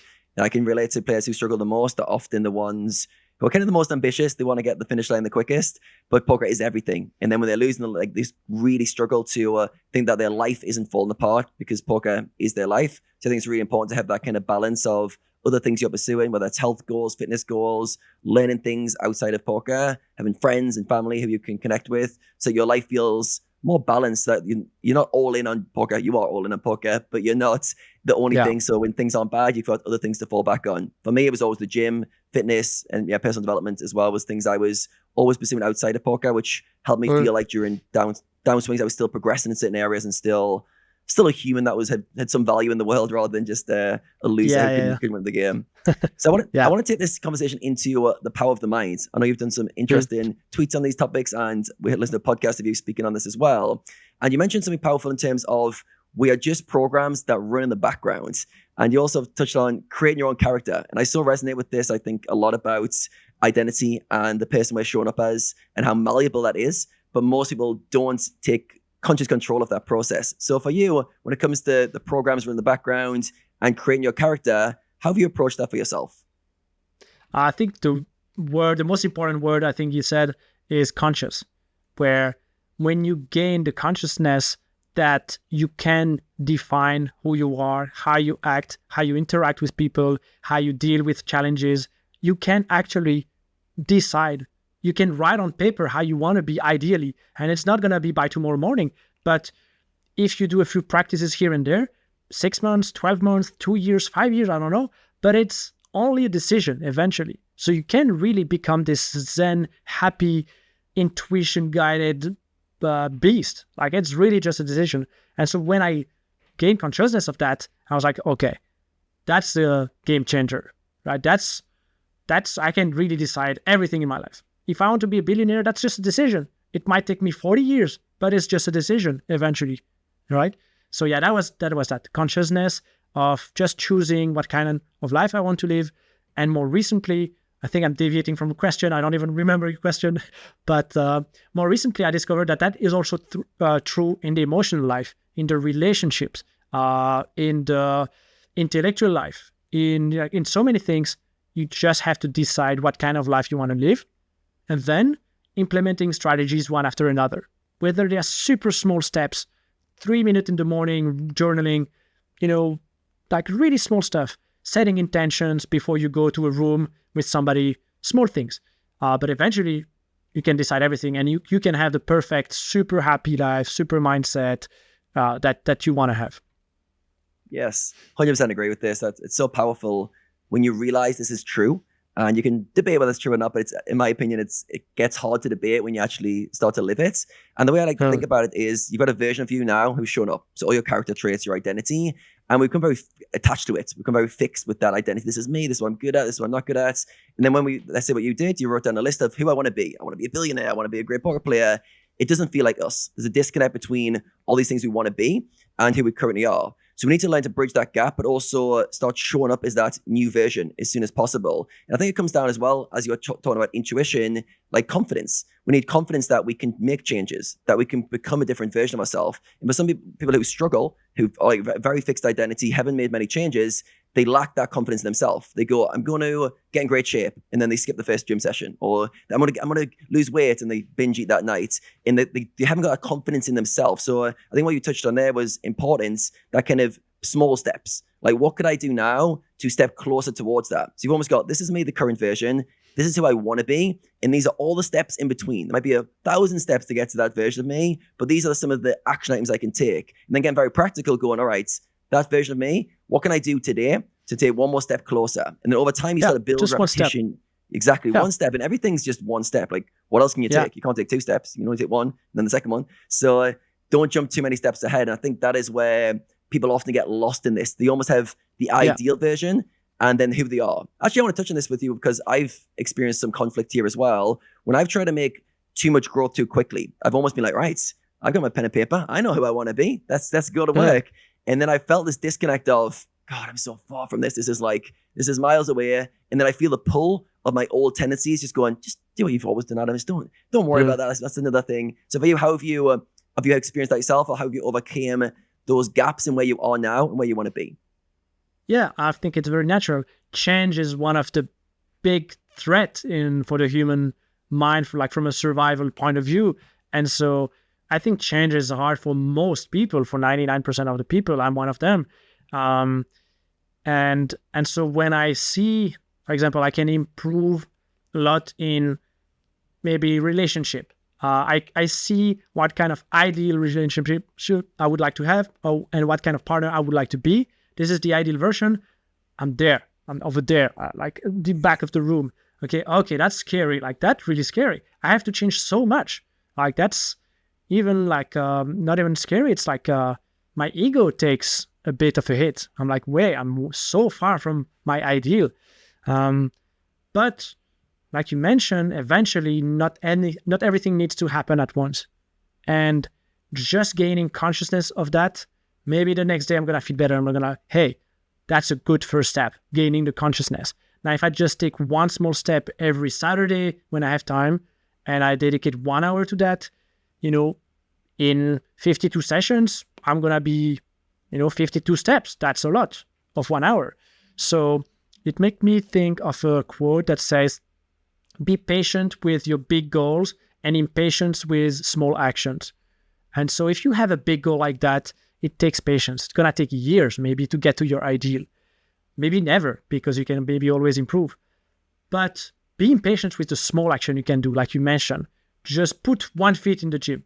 Everything else is bonus. You stay there 10 minutes, that's fine. This is your first session, doesn't matter. Just talk to the receptionist. But like small steps, right? And then, little by little, the small steps add up. And that makes me think of a great book, which is Atomic Habits, and where they really talk about everything is just eventually a habit. Like, every big change comes from a habit, right? Nobody created something huge at once in one day. in one session. It always takes perseverance, basically just habits and routines and nothing else. Yeah, 100% agree with that. And Atomic Habits, the book on habits, like you've got to read that if you want to make lasting changes in a practical way. I really love how he breaks everything down into practical ways of taking action. I think you mentioned like change is hard. I think it's good to touch on that because we all feel resistance when we want to change. It's almost like there's a version of us that's got used to doing stuff and we want to break free from that. There's a resistance to that and we've got to break free from that resistance. Even if it's like a simple thing like changing your morning routine or doing an extra study session, it takes a bit of almost like lift off power, like a rocket like taking off. It takes like a lot of energy to get the rocket off the ground. It's the same with the habit of changing something. You put a lot of intentionality and effort into making that change. But also, as you were speaking, it reminded me of the book Awareness by Anthony DeMello. And he always says, like, people don't want to change. People want their toys. They want their comforts. They don't want to change. No one wants to wake up because waking up and changing, it's hard. You've got to almost like acknowledge your shortcomings and go, I'm not quite good. So you mentioned relationships. That's a hard one to confront because you're going, shit, I've been stuck in relationships for how long?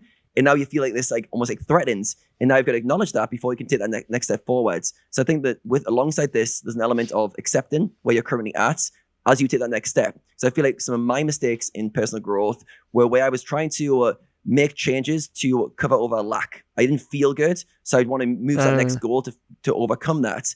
When in reality, when I've got better at it, it's almost like, okay, accept where I'm at now. This is where you're currently at with your current level of awareness and consciousness. Okay, cool. How can I take that next step and enjoy the path that I'm taking rather than trying to rush to a finish line? I feel like a lot of personal growth, if we look at it in the wrong way, we can be trying to get somewhere instead of enjoying the journey of getting better and making progress. So I think that's a piece it together well. And I do like the small actions because it comes down to at some point we can think, we can journal, we can reflect, we can meditate. But at some point, what actions are you going to take that's going to move you forwards?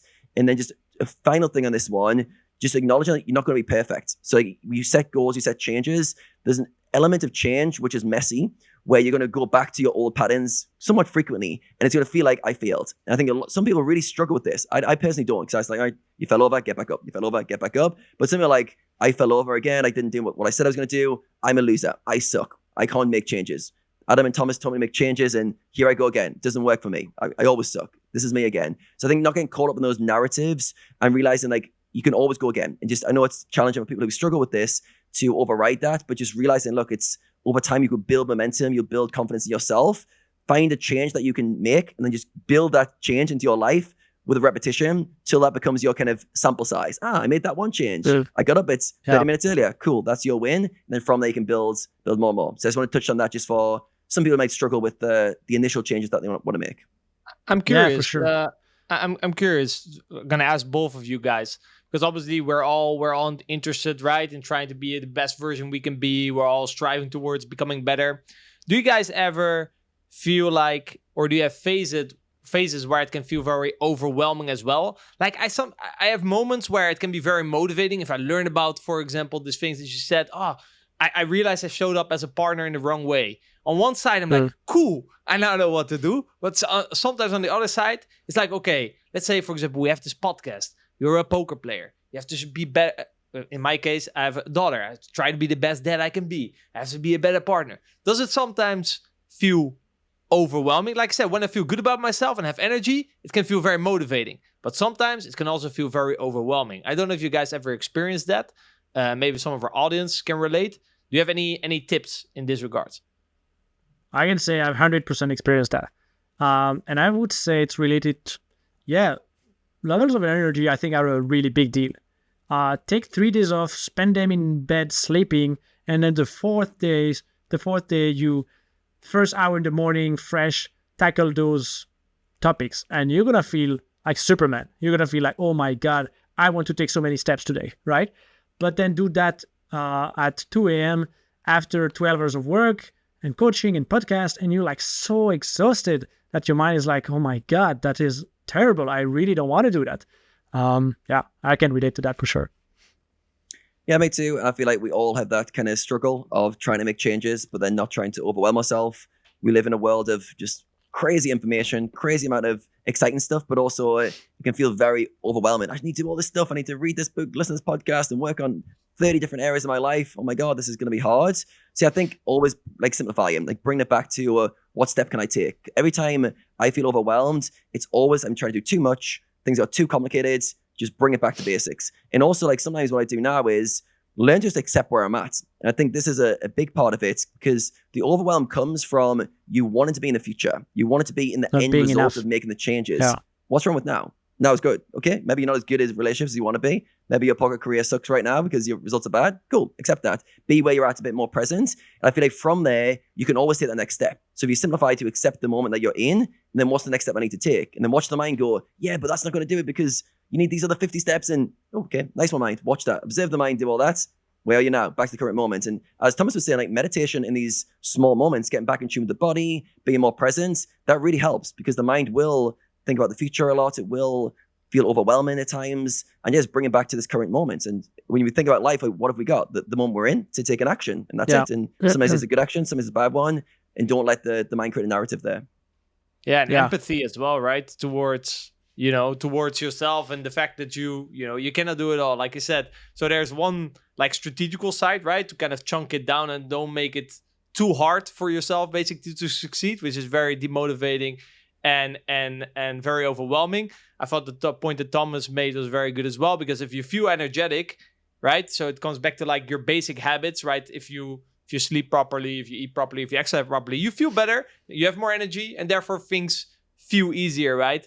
And then, like, in the same time, also being okay with, like, oh, I sucked at this, or oh, I'm here now.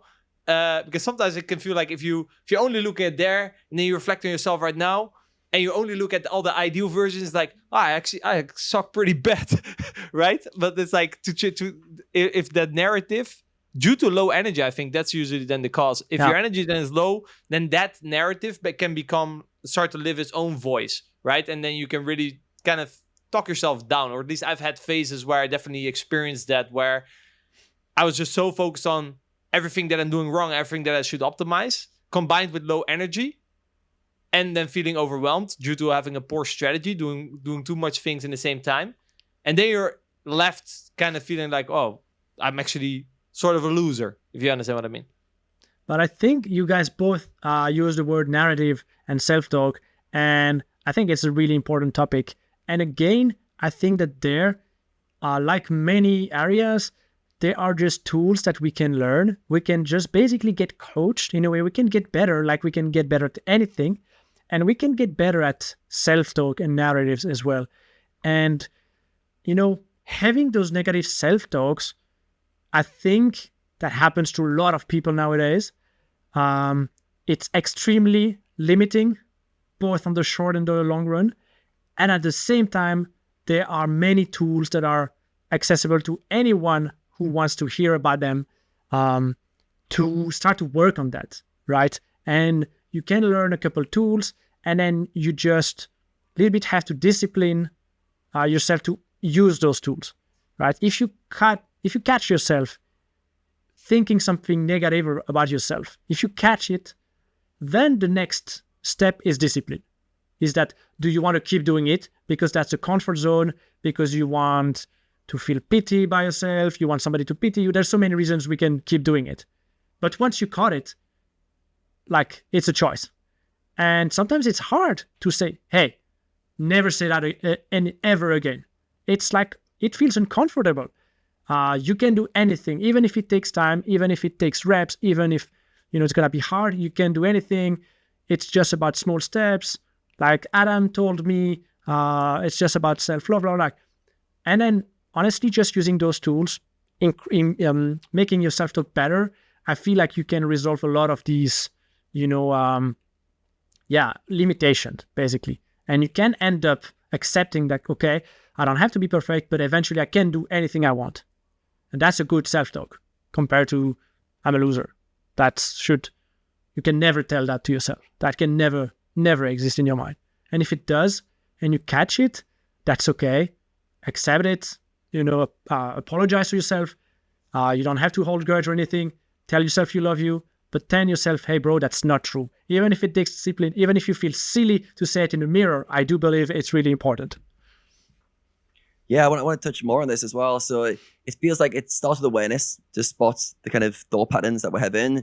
Then it comes acceptance, which I 100% agree with, which I think is the harder part, which we'll touch on, and then change from there. Do you want to change? Can you change? Are you willing to confront change? So for you, let's talk about how you've been able to accept some of the narratives that you've seen in your mind, and then some of the tools you've practically used to change those. So as you mentioned, some people are very identified with the narrative. So if the voice in their head says, I'm a loser, like they don't question that voice. So they've heard it, they're conscious of it, they've been aware of it, but they don't necessarily, they accept everything it says, is what I'm getting at. But I want to get to the point of, how do you observe what the mind is saying, accept it, what it's doing, but not accept the context of it, if that makes sense. So for you, what are some tools that you've used to navigate that? Makes me think of a great book that I read that's called The Code of the Extraordinary Mind, by Vishen Lakhiani, who's owner of a great platform, Mind Valley. And yeah, he's also an engineer who got into that world. And so he also deconstructed everything in terms of algorithm and programs running. And it's very, for rational people, you guys are going to like it because, it's like a rational approach to the mental and the mental health and self-talk and that kind of thing. And so, I really basically learned when I was reading that book that you can question your beliefs. So there's a topic, for example, what's my worth in this world? What am I capable of? Or what kind of relationship do I deserve? Or like those topics that we don't consciously think about. You rarely wonder, hey, what kind of relationship is ideal for me? Like who asked that to themselves? Like it's really rare. But if you have those kind of books or these tools, and then it tells you, hey, take the time to do that. Okay, then you do it. And you actually ask the question. You're like, wow, what a crazy question. I have so many answers. Then maybe he asks you to question the beliefs that you have. Why do you think that, for example, what you are capable of in this world is this? Or how rich can you become is this much? Why do you believe that? Where does it come from? Is it really, really, really you knowing yourself? Or does it come from maybe parents talking one way? Maybe teachers, maybe friends making fun of you, maybe, I don't know, there's so many reasons that we can take in beliefs that are not ours, that we didn't create ourselves, right? And when you question those beliefs, you're like, wait, that's not ideal. What would be an ideal belief? An ideal belief would be, I'm self-learner and I have the energy and the mindset to do pretty much whatever I want if I put my mind to it. That's a great belief. And then you just change it. You update the program, right? You do an update. And so little by little, you end up with those tools to just question beliefs, question mindset, and direct a little bit your self-talk to better directions. Amazing. Yeah, I love all of those steps. I feel like that's the practical hands-on way to do it. You've got to get the beliefs to the surface, understand what beliefs you currently have. You got to question them, what's true. You don't necessarily know where they came from, although you can do some exploring. And then you've got to upgrade them, like change those beliefs to something that helps your life more going forward. And this really pieces together like the changes we've been talking about of creating new character, because a lot of change does come from like breaking down old beliefs, creating new ones to allow yourself to make those day-to-day changes. Because if we have all these beliefs that say I'm an idiot, I'm a loser, and then we're writing down all the things we want to do and changes, we hit conflict because our belief systems are like, I'm not a version. So once we start breaking down those beliefs alongside the change we want to make, over time we just weaken those beliefs. The way I look at it, it's almost like the belief's really strong till it gets questioned. It's almost like the bully's like puffed his chest up and he start questioning and he's like, oh, I guess weaker, and it gets lighter and lighter. And then your new beliefs like the weak one. And over time, you sort of strengthen those new beliefs till they start to feel like you. And at first, there's like this weird gap where you're like, the old beliefs don't feel like me, but the new ones still don't either. Neither's quite in this kind of messy middle, I call it. But then over time, that new belief starts to feel like you. It's like, yeah, I do feel like a high performer. I am showing up in this way. Yeah, this is the new me. So yeah, I love that kind of practical way of piecing together change. I think this is really, really important topic. So with this, like as we're making changes, I want to touch on the topic of peak performance. And I know you've got some ideas on this. And I think you mentioned you class poker players as cognitive athletes, which is really interesting because I call poker athletes very similar. How do you see poker as a high performance discipline? And what are some of the things you feel are important for high performance? Well, clearly we are only using our mind basically to perform in this game. And we were talking about intuition, making the difference between fears, maybe paying attention to tells when it's important, There's so many information we can gather. And then there's all the notes on everybody. Every single showdown, every single sizing, every single action is potentially a note that you can use later. So I found that the better I can use my brain, the better I perform in poker. So scenario 1, I eat a huge bowl of pasta with a lot of sugary sauce in dinner break. I come back, and I had a bad night before because I drank 6 glasses of wine, so I didn't sleep well. That day, I feel like rubbish. I'm like low energy, don't have excitement. After dinner break, I'm sleepy, I'm on my phone, right? Like, how can I ever perform at my peak? Like, is it my best self? Am I showing up as my best self? Like, there's no way. And maybe that day might not matter that much. Who knows? But like, if I'm going to play for 10 years, one game where there's so much money involved, do I honestly think that showing up as my worst self between showing up to my best self, do I really think it's not going to make a difference in terms of money? Of course not. Like, of course, there's going to be a few moments, key moments, where you're going to make a slightly better decision. It's going to be worth a lot of money. Maybe you're going to have a little bit more endurance. Instead of having a 6-year career, maybe it's 10 because you have higher energy. Instead of having an 8-hour online session, maybe it's 9 or 10. And again, you do that for 10 years, everything adds up, right? It's compound interest, compound everything. So that's just the money and performance aspect. And for me, that was enough. I was like, all right, I'm sold. If I can focus better for a longer time, play more tournaments over the summer because I don't need the 7 days, off in a row, mid-series because I burn out. If I can accumulate those small edges, I'm sold. I'm making more money, more deep runs. I'm happy. But there was a sneaky side effect, is that I started feeling better and I started to be more happy and more content with my journey, because now it's not only I'm going to grind 10 hours today, it's I'm going to the gym, I have good hormones, my body is getting better, I'm able to climb better because I'm stronger, then I meditate, so I feel maybe less tired and more centered, so less like chattering, busy mind that is kind of unpleasant and more like happy place. There's a little bit of self-growth. Like, I end up showing up as my best self and I end up being more happy. And so that was like a side effect that was, wow, that has become the main reason why I do it, right? And then there's the third kind of side effect, which is longevity. It's kind of like, it's proven that many things can improve our longevity. And so I'm quite excited thinking that I might live 200 years and that when I'm going to be 80, I'm going to look like a 45, 50 years old in good shape now today, right? So there's so many things that kind of got me into that almost addiction to a little bit showing up as my best self, or like at least improving 0.1% every day, right?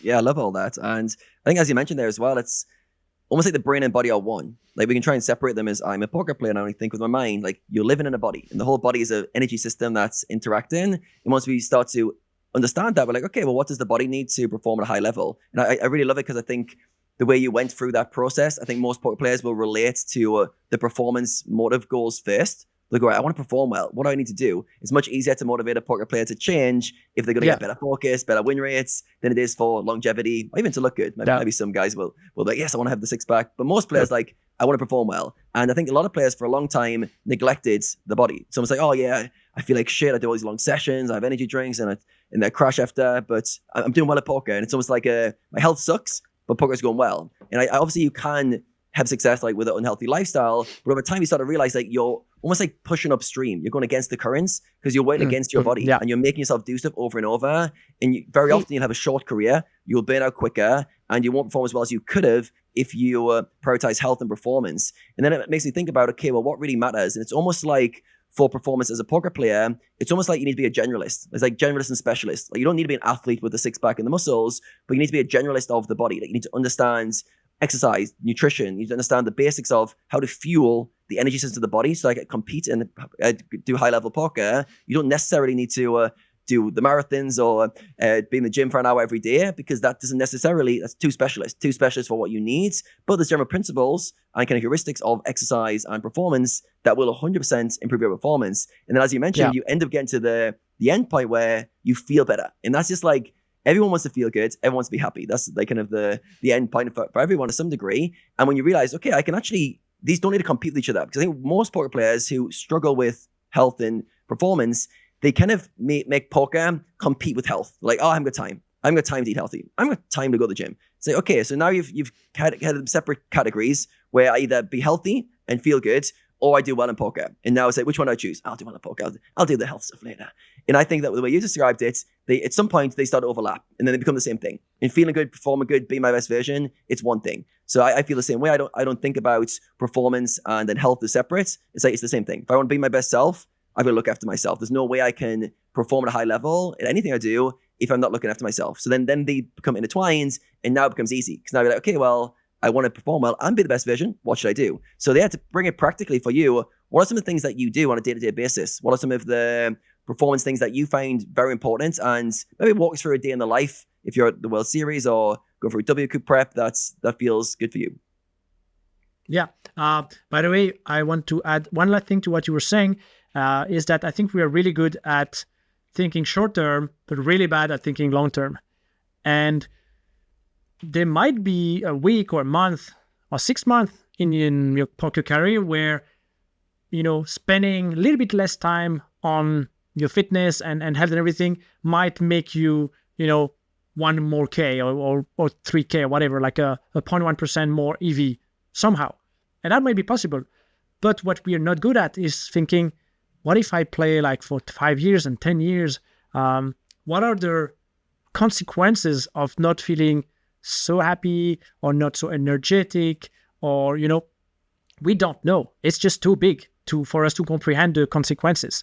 It's a little bit like playing, let's say your maximum focus is 12 tables and you play 13, 14 tables every day because you want to maximize the EV, right? But there's so many other ways to look at that. For example, what if you play 11 tables and you win a little bit less EV that day, but you are more present, you think more, you learn more, you become a better player faster for the next day, and then for the next day, and then for the next day, and you do that for 5 years.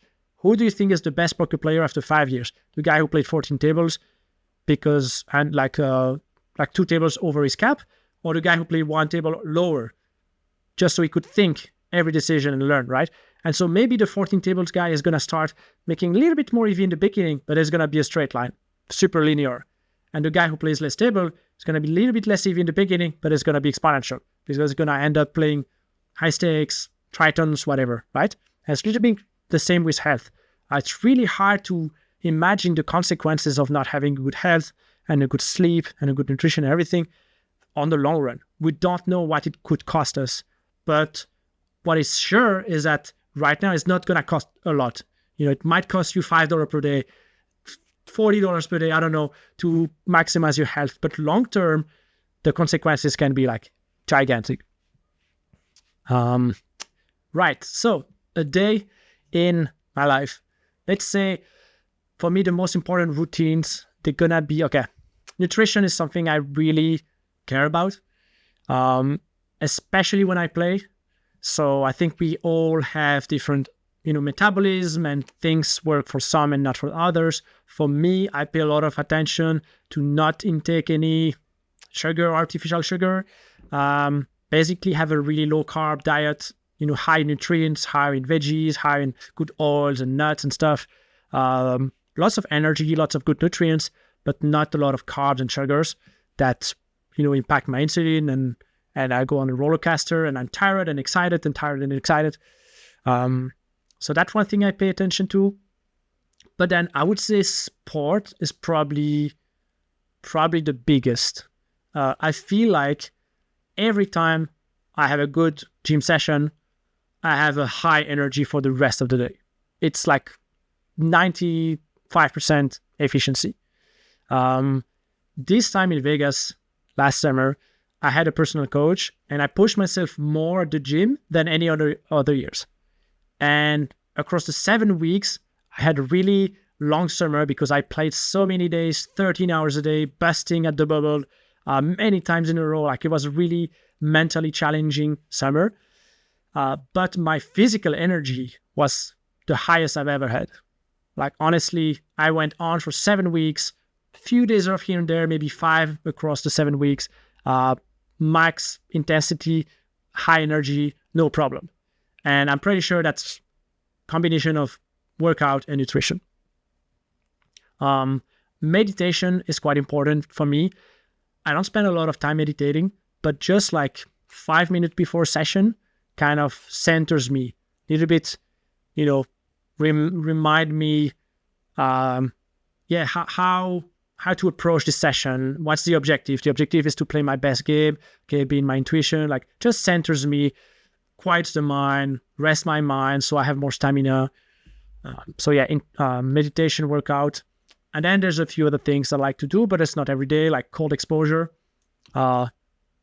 Basically, all those things, they are kind of regulating your levels of, excitement, or like, I feel like workout takes me up, hot shower takes me down, cold shower takes me up, meditation takes me down, and you can really regulate and end up in that sweet spot where you feel like, oh my God, for 6 hours you're flying. You're just like high energy, the time flies, you like feel like you take a lot of decisions, and that's the zone where I want to be.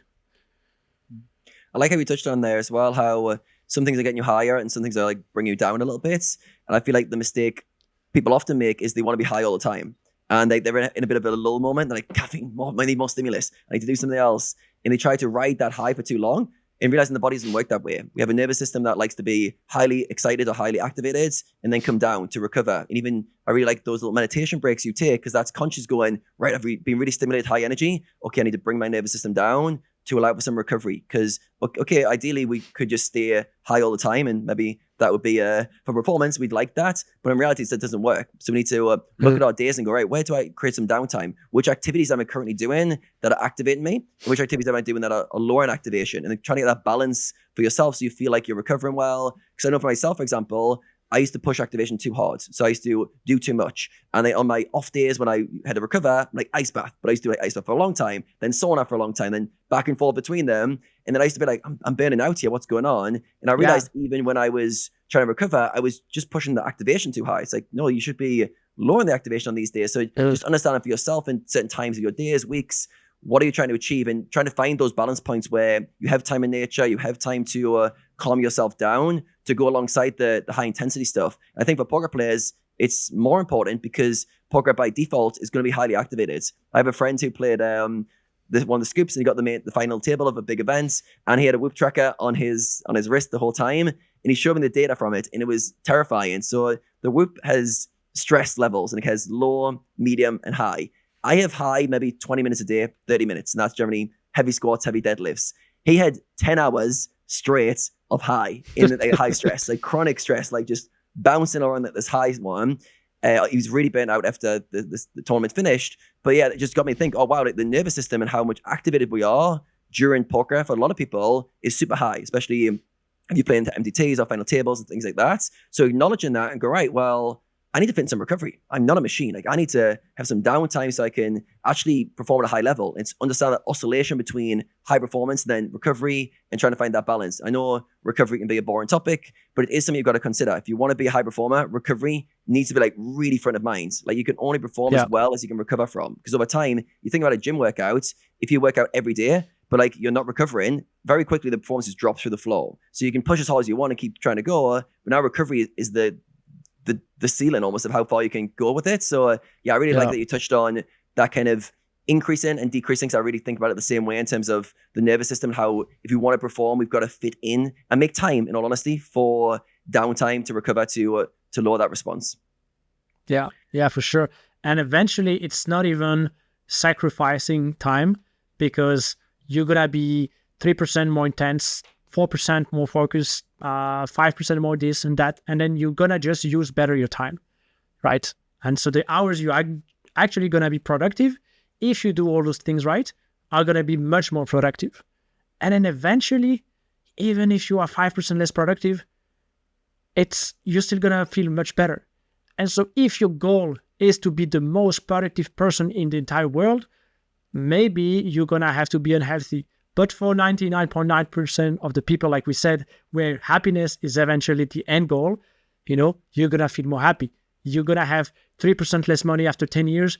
Who cares? You're going to be in good health. Maybe you're not going to have to pay for healthcare or sick care. There's so many other consequences, like we said. And so eventually you should live more happy. What else can you ask? Like the rest is going to follow. Good decisions, good attraction, good energies. Things are going to fall into places when you are yourself, I think, showing up as your best self and being healthy and happy.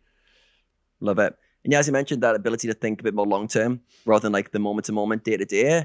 Once you do think long-term, the equation gets so skewed towards health. Like it's just like, it's incomprehensible. Like I think all of us in 20 years time would give almost all the money we've got to be back to where we are in terms of our health.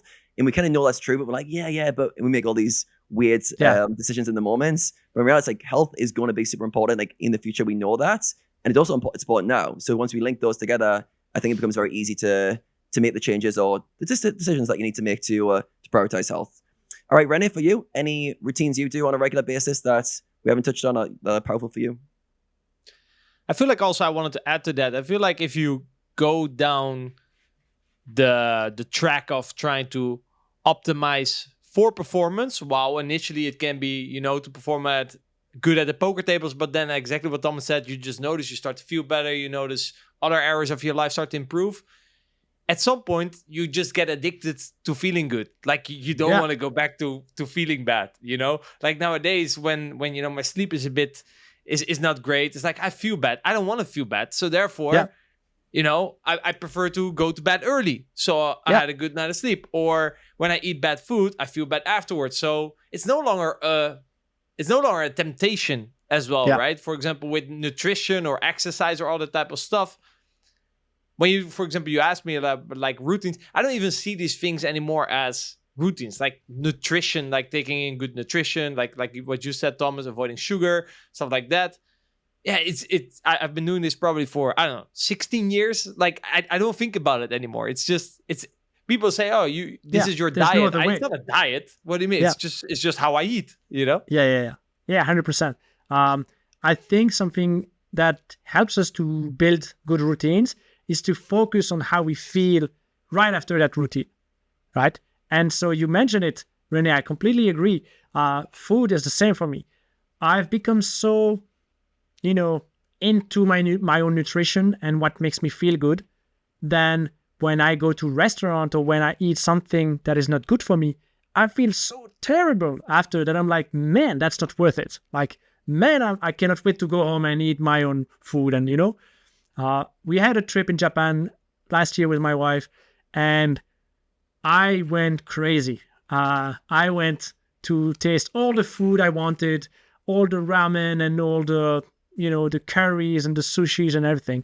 I was so happy. I was tasting all the great food. And you know what? After a few weeks in, I really noticed, man, I feel like shit. Like, I feel so tired. Even if I sleep long, I don't exercise so much anymore because we are traveling a lot. And we were talking and we were like, those short moments of happiness when I eat those food are great and they're good memories. But overall, I look back at the trip and I'm like, I don't think I've been my happiest. I really feel like I could have lived this trip more happily. And it was honestly just habits that, weren't nourishing me and weren't recovering me and weren't, making me function well. I have the same. Like you maybe have the same. I know you don't live in your initial country, right? I believe you're currently in Costa Rica. I live in Brazil. When I have like friends over for a week, for example, we basically we go out to dinner every night. But after the week, after like 5 nights, I'm like, I don't want to anymore. I just want to eat my own food. It's like, sure, it's nice. It's exactly what you said. When I order it, it's nice. Maybe actually 5th or 6th day, at some point, it's not so nice anymore. Doesn't matter which restaurant I go to. But then you just want to go back to the basics, right? Because that's good. Yeah. And also, I feel often it's almost like I feel sort of obligated to order something different because we went out for dinner, where I could also still on the menu order something that's, a bit more aligned. But I'm like, no, yeah, but I'm here now. I'm not going to order what I already eat at home, right? So, which is fine, if you do that once a week or something. But if it's repetitive, yeah, for me, it's best if I just go back to my diet. That just, I know works for me. And same with exercise, like, I don't think about it, it's just like minimum requirements, a couple times sports a week, a couple times gyms a week, just like minimum requirements. Then we talk about like actual habits. I've always struggled with like the consistency in like meditation or, for example, cold showers. I feel like for me, I really need to raise the necessity for that. So let's say, for example, I play a poker session. Meditating before or a cold shower before is almost like a no-brainer because there's direct consequence. I notice immediate results, right? You mentioned, obviously I know that, for example, meditation will have good long-term effects, but there's no direct short-term consequence if I didn't meditate. Whereas if I play poker afterwards, there is direct consequence. I notice my brain just doesn't work the same if I didn't do a meditation before, right? Like you said, it centers me, I set my attention. So then, if I don't do it, I get direct feedback and I get punished sort of directly that I didn't do it. So therefore, if I play poker, I would easily do it. But if I don't play poker, I'm like, it's weird. Basically what I'm saying is I care more about my short-term outcome of my poker session than the long-term quality of my life. Almost if we want to zoom it out. It's pretty shocking actually. Yeah, definitely. I think it's just we are so bad at that, like you said. So yeah, I can relate to that, where some things I also don't do during my days off, and I feel like it would make me just a better person and I'm more happy to do them. But I have hopes because it's changing. For example, nowadays, I love to go to the gym on a day off because I don't have an agenda and I don't have a goal. I can just be here and do what I want, and it just feels great. And if I want to spend 2 hours here, taking breaks, 10-minute breaks between each set, like I can just take a coffee, enjoy my coffee, So I start to see the pleasure in the process, even outside of the performance, but not everywhere still. Like meditation, for example, is definitely one thing that I don't do during my days off, but it would be good to recover better. Yeah, I share that one with you. Just so you can also relate, like, that you should be doing it because you have the immediate results. I have a quick hack for people in Vegas, by the way. That's the meditation I do during my days off. It's floating tank. So, it's great to recover. There, man, it's absolutely amazing. I go out from there, my senses are enhanced. Like I smell things in my car I haven't smelled in 3 weeks. Like it's crazy. The brain is so restored that it can intake more signal. And I can have more patience and empathy and I'm a great husband for at least 24 hours. So yeah, it's like yeah, it's a really nice experience. People, like I said, especially people who have trouble slowing down, maybe don't take an hour and a half or something straight away, because I can imagine you freak out, but maybe build it up a little bit slowly. But yeah, it's definitely, I think, for recovery, I think it's what you said, right? Like meditation recovers you even better than sleep. I mean, an hour in a tank like that, it does wonders, especially on a long trip like that. I was actually wondering, especially with live poker. Like I said, I play it very infrequently, but if I play a live tournament or something, these often go quite long. You even said like 12-hour days. And then basically sometimes you have to already show up for day 2, 9 hours after day 1 finished, for example. How do you transition from, okay, last end of the day, I still want to be as sharp as possible. I try to make the best decisions possible, to an hour later, I would prefer to already be in deep sleep so I can recover properly to perform day 2. Most players go to the bar, but I have a feeling you don't go to the bar. What would be a more optimal way to do this? Again, many tools. As soon as the last hand is finished, red glasses on, increase the production of melatonin. Don't eat too much before sleep time. So I think ideally 4 hours. So if you aim to go to bed at 2 a.m., have your last meal at 10. Take a few supplements that improve sleep quality. Something very like magnesium, 5-HTP, like there's a bunch. A little bit of yoga, some kind of movement I think is good to release and circulate all the hormones. You have had adrenaline for 12 hours, right? So little yoga, little walk, evening, something kind of chill. Yeah, little meditation, avoid the screens, or if you do, really use the red glasses, bunch of tools, and then it can go really fast. Sometimes, let's say you have a day 6 main event. I don't know how it feels like. I hope I will one day. Maybe you are, overly excited, but those tools are going to help you somehow. You're going to have a slightly better sleep. But then what will matter now has been how you have been showing up for the last 2 weeks. Have you been consistent with your sleep and your nutrition and your workout and your meditations? If yes, I think you're ready to roll. And you're just going to have a huge edge on the guys who are not ready and who are exhausted and stressed and everything, and malnourished and whatnot, right? So yeah, that's where the consistency also plays, and that's what we are bad at planning ahead, right? But that could matter a lot. It's just hard to plan it and to feel it right now. I heard you talk in the conversation with Adam. I heard you talked about hiring coaches. In general, it seems like you look for resources, whether it be books, podcasts, courses. And I heard you mention hiring coaches. Which coaches have you hired in your career? And what are like some of the biggest lessons that you've learned from them? So I've had coaches in poker naturally, and I've had coaches in other areas of life. I've had a high performance coach. So that was more for the... there was like a habit, health, nutrition coach that was very practical and tangible wins, right? And then there was a performance coach, and that was more soft skills that I was very bad at. I'm very good at hard skills as an engineer, very bad at soft skills. So clarity, courage, planning your agenda, your days, your weeks, your year, actually. There's so many things that feels... I'm even having a hard time to explain it. But then when I was getting the coach, and when basically what we were doing is just taking an hour so that she would ask myself the hard question, and I would have to think about it. A little bit like what kind of husband you want to be.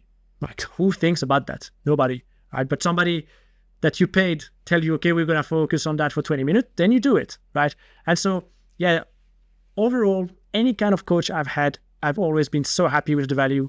I feel like when you have a professional who is an expert in their field and is willing to share that with you, for a few hours, the value, again, it's really invaluable. You cannot put a price on that. That might impact the next 80 years of my life. Like, it doesn't matter how much it costs, honestly. If it's remotely reasonable, I think it's going to be worth it. I've even had a coach in... The name of the program was Sexual Energy Mastery. And so nice. That sounds very sexual, and that kind of what I thought it would be.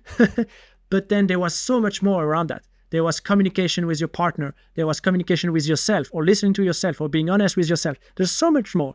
My relationship with my wife improved drastically on all levels. Right, just by listening more to myself, by increasing the communication, and so, I can really tell that I think any type of coaching in any area, in my experience, exceeds my expectations.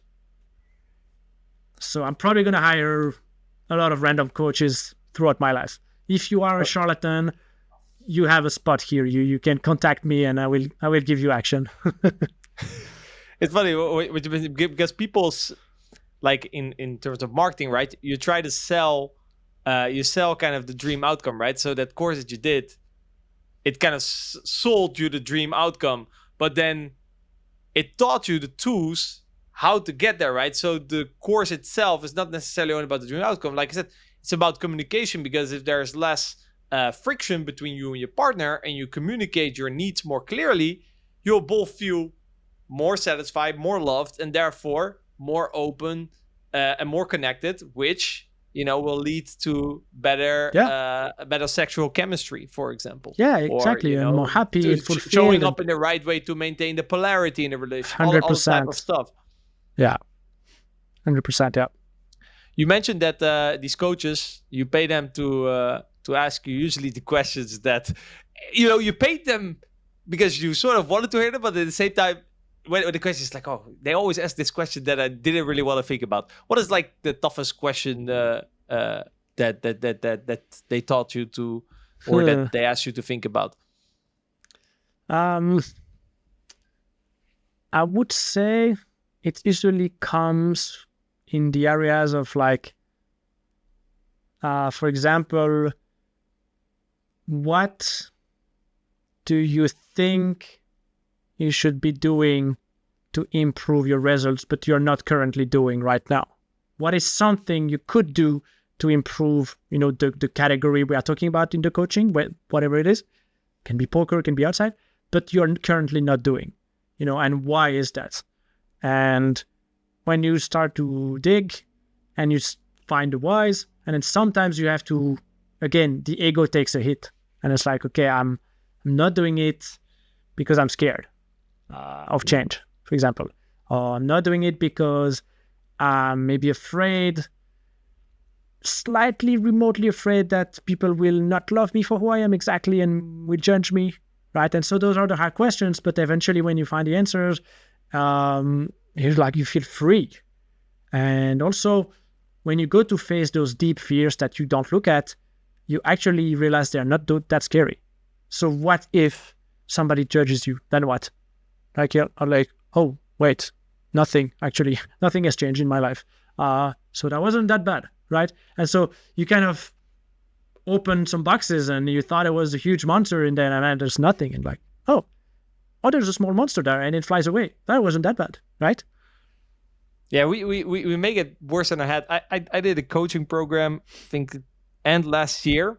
And in there was a session as well where there was an exercise where it kind of you had to start with what I don't want you to know about me. So this was like a group session. We were, I think, 6 guys or something. Good. And yeah, basically you had to go. What I don't want you to know about me, or what I'm most ashamed of. Man, that's cool. And you had to start saying these things. And obviously in the beginning it's like, oh fuck. Oh, when it's gonna be my turn at some point. But then I remember I was finished. And then the other people, and then more started to come up and say, hey, can I share more? Because it felt nice, amazing, to get the shit out of your of your chest, So it's really interesting. Like obviously naturally we try to unconsciously, try to show up or hide certain things that we're maybe uncertain about. But exercises like that and environments like that, right? It's very important, obviously, that you feel comfortable in sharing it in the environment where I felt very comfortable. Then it's just such a relief. And I felt great, man, afterwards. It's like, wow, this is amazing, Yeah, for sure. I want to, before we wrap this up, I want to do a couple of reflection questions on your, I think, 10-year poker career. What would you say is the most important lesson that poker has taught you? Many to choose from. I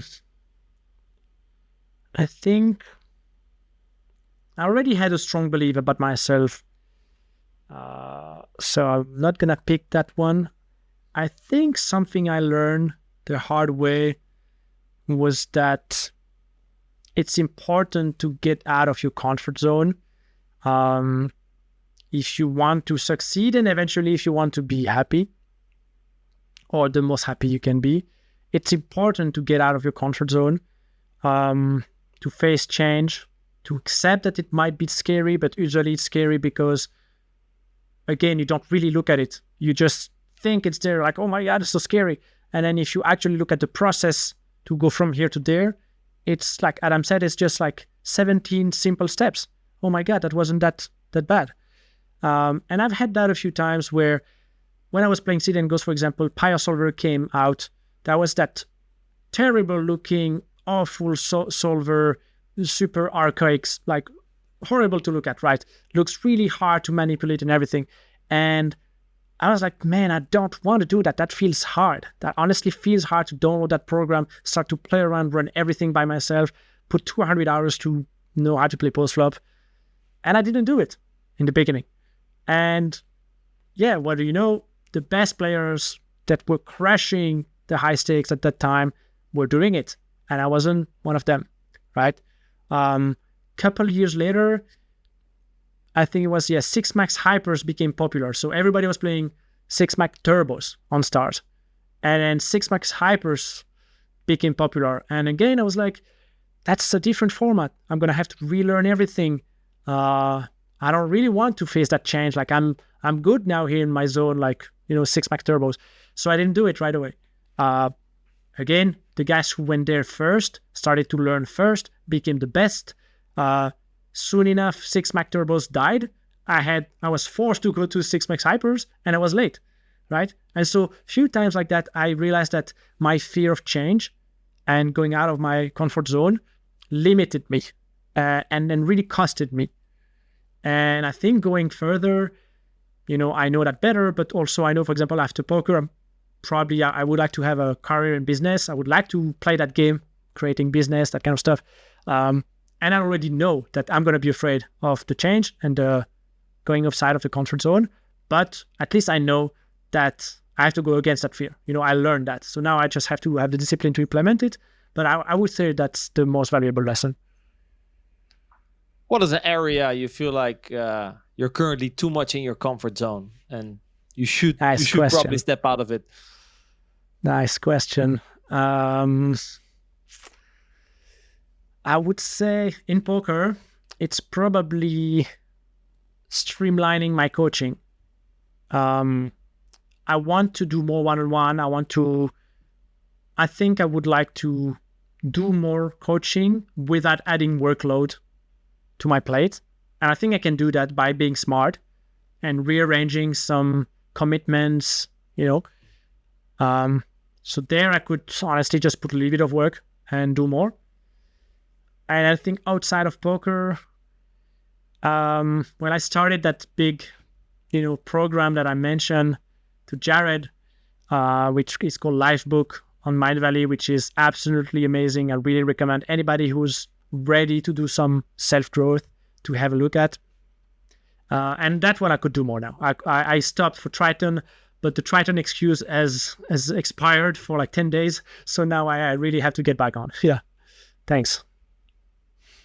I will put some accountability on myself as well, because like I know that I should be, for example, I mentioned the coaching program I went to and it was already on my list. It was like, oh yeah, I need to go through my notes again, because you know how it goes, right? When you're in it, you write all these things down, and then in the end, you maybe 20% or 30%, you start applying, which is already better than nothing, right? But then sometimes you have to revisit it to remember yourself. Oh yeah, fuck yeah.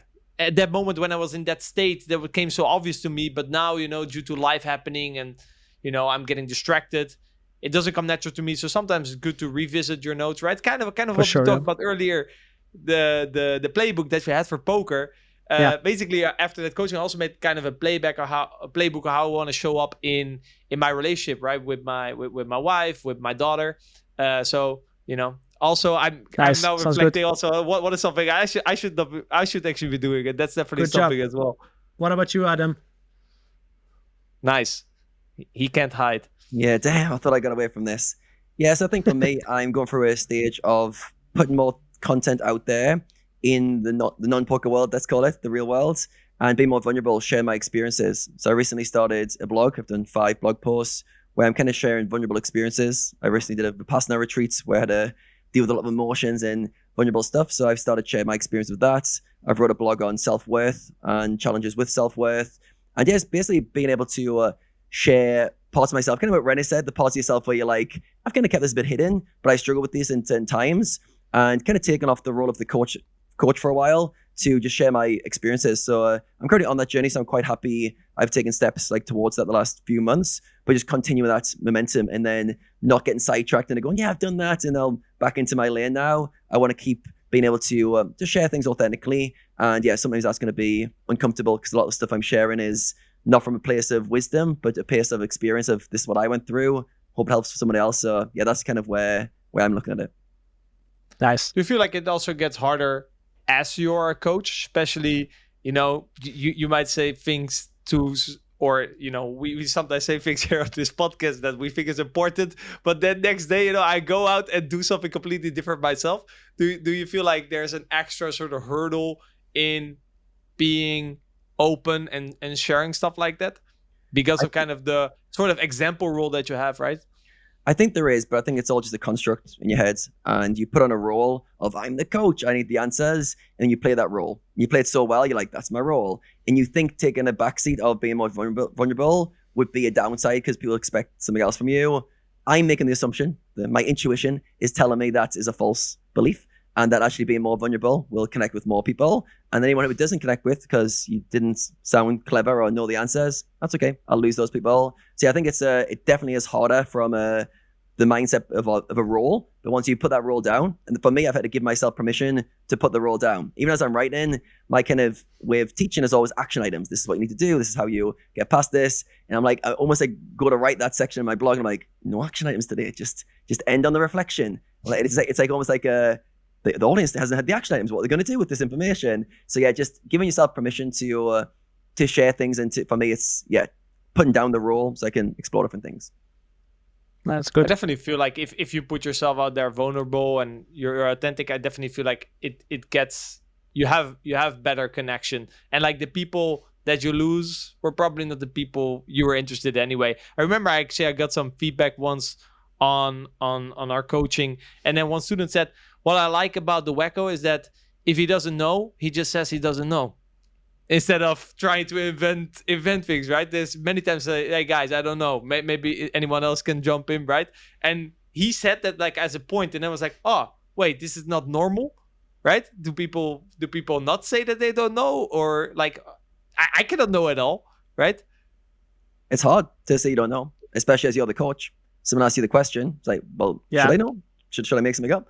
So yeah, it's hard to relinquish, but also gives the person who's asking you some kind of credibility with you. Because like, all right, Rene doesn't know. He says he doesn't know. And then when he does say something, it's got more credibility. I've got some friends who run a big business and they were taking on some marketing guys to run their websites. And there was lots of things like, we don't know this. And like, oh, this is awesome. These guys keep telling me all the things they don't know. So when they say they do know something, I'm like, okay, cool. These guys are good at this thing. Really believe. We're not good at that thing. So yeah, but it is hard because the ego likes to have answers. I struggle with this. I always like to have some sort of answer. At least I struggle to say that I don't know. Stop, full stop. I don't know.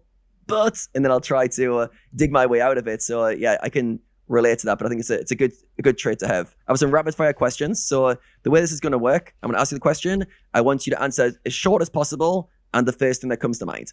All right? All right. Your favorite meal after a big poker win? Ooh, carbs. Yeah. What carbs? Any carbs. Carbs refill. Player you'd least like to see on your left at a final table? I don't know if I want to say it's final table. Probably I want to say somebody like Ponakov or Ike Axton, maybe. A weird superstition or habit you have before playing? Weird. Masturbating. Best purchase under $100 that improved your game or life? $100 bet purchase. Maybe those red glasses. I really love them. Or like barefoot shoes recently. Great purchase. I've also recently joined the barefoot crew. Nice. One word your partner would use to describe you? Performer? I don't know. One word you would use to describe your poker game? Exploitative. First thing you would do if you won the World Series of Poker main event? Buy a few houses. I really want to have my dojos, like with sauna and floatation tank and everything. And I want to have one in Vegas, one in Costa Rica, one in Europe. So yeah, that's the first thing. Amazing. If poker disappeared tomorrow, what would you do? Create probably a business in something that I believe in, can make the world a better place. There's a big Hollywood movie about to be made about you and your life.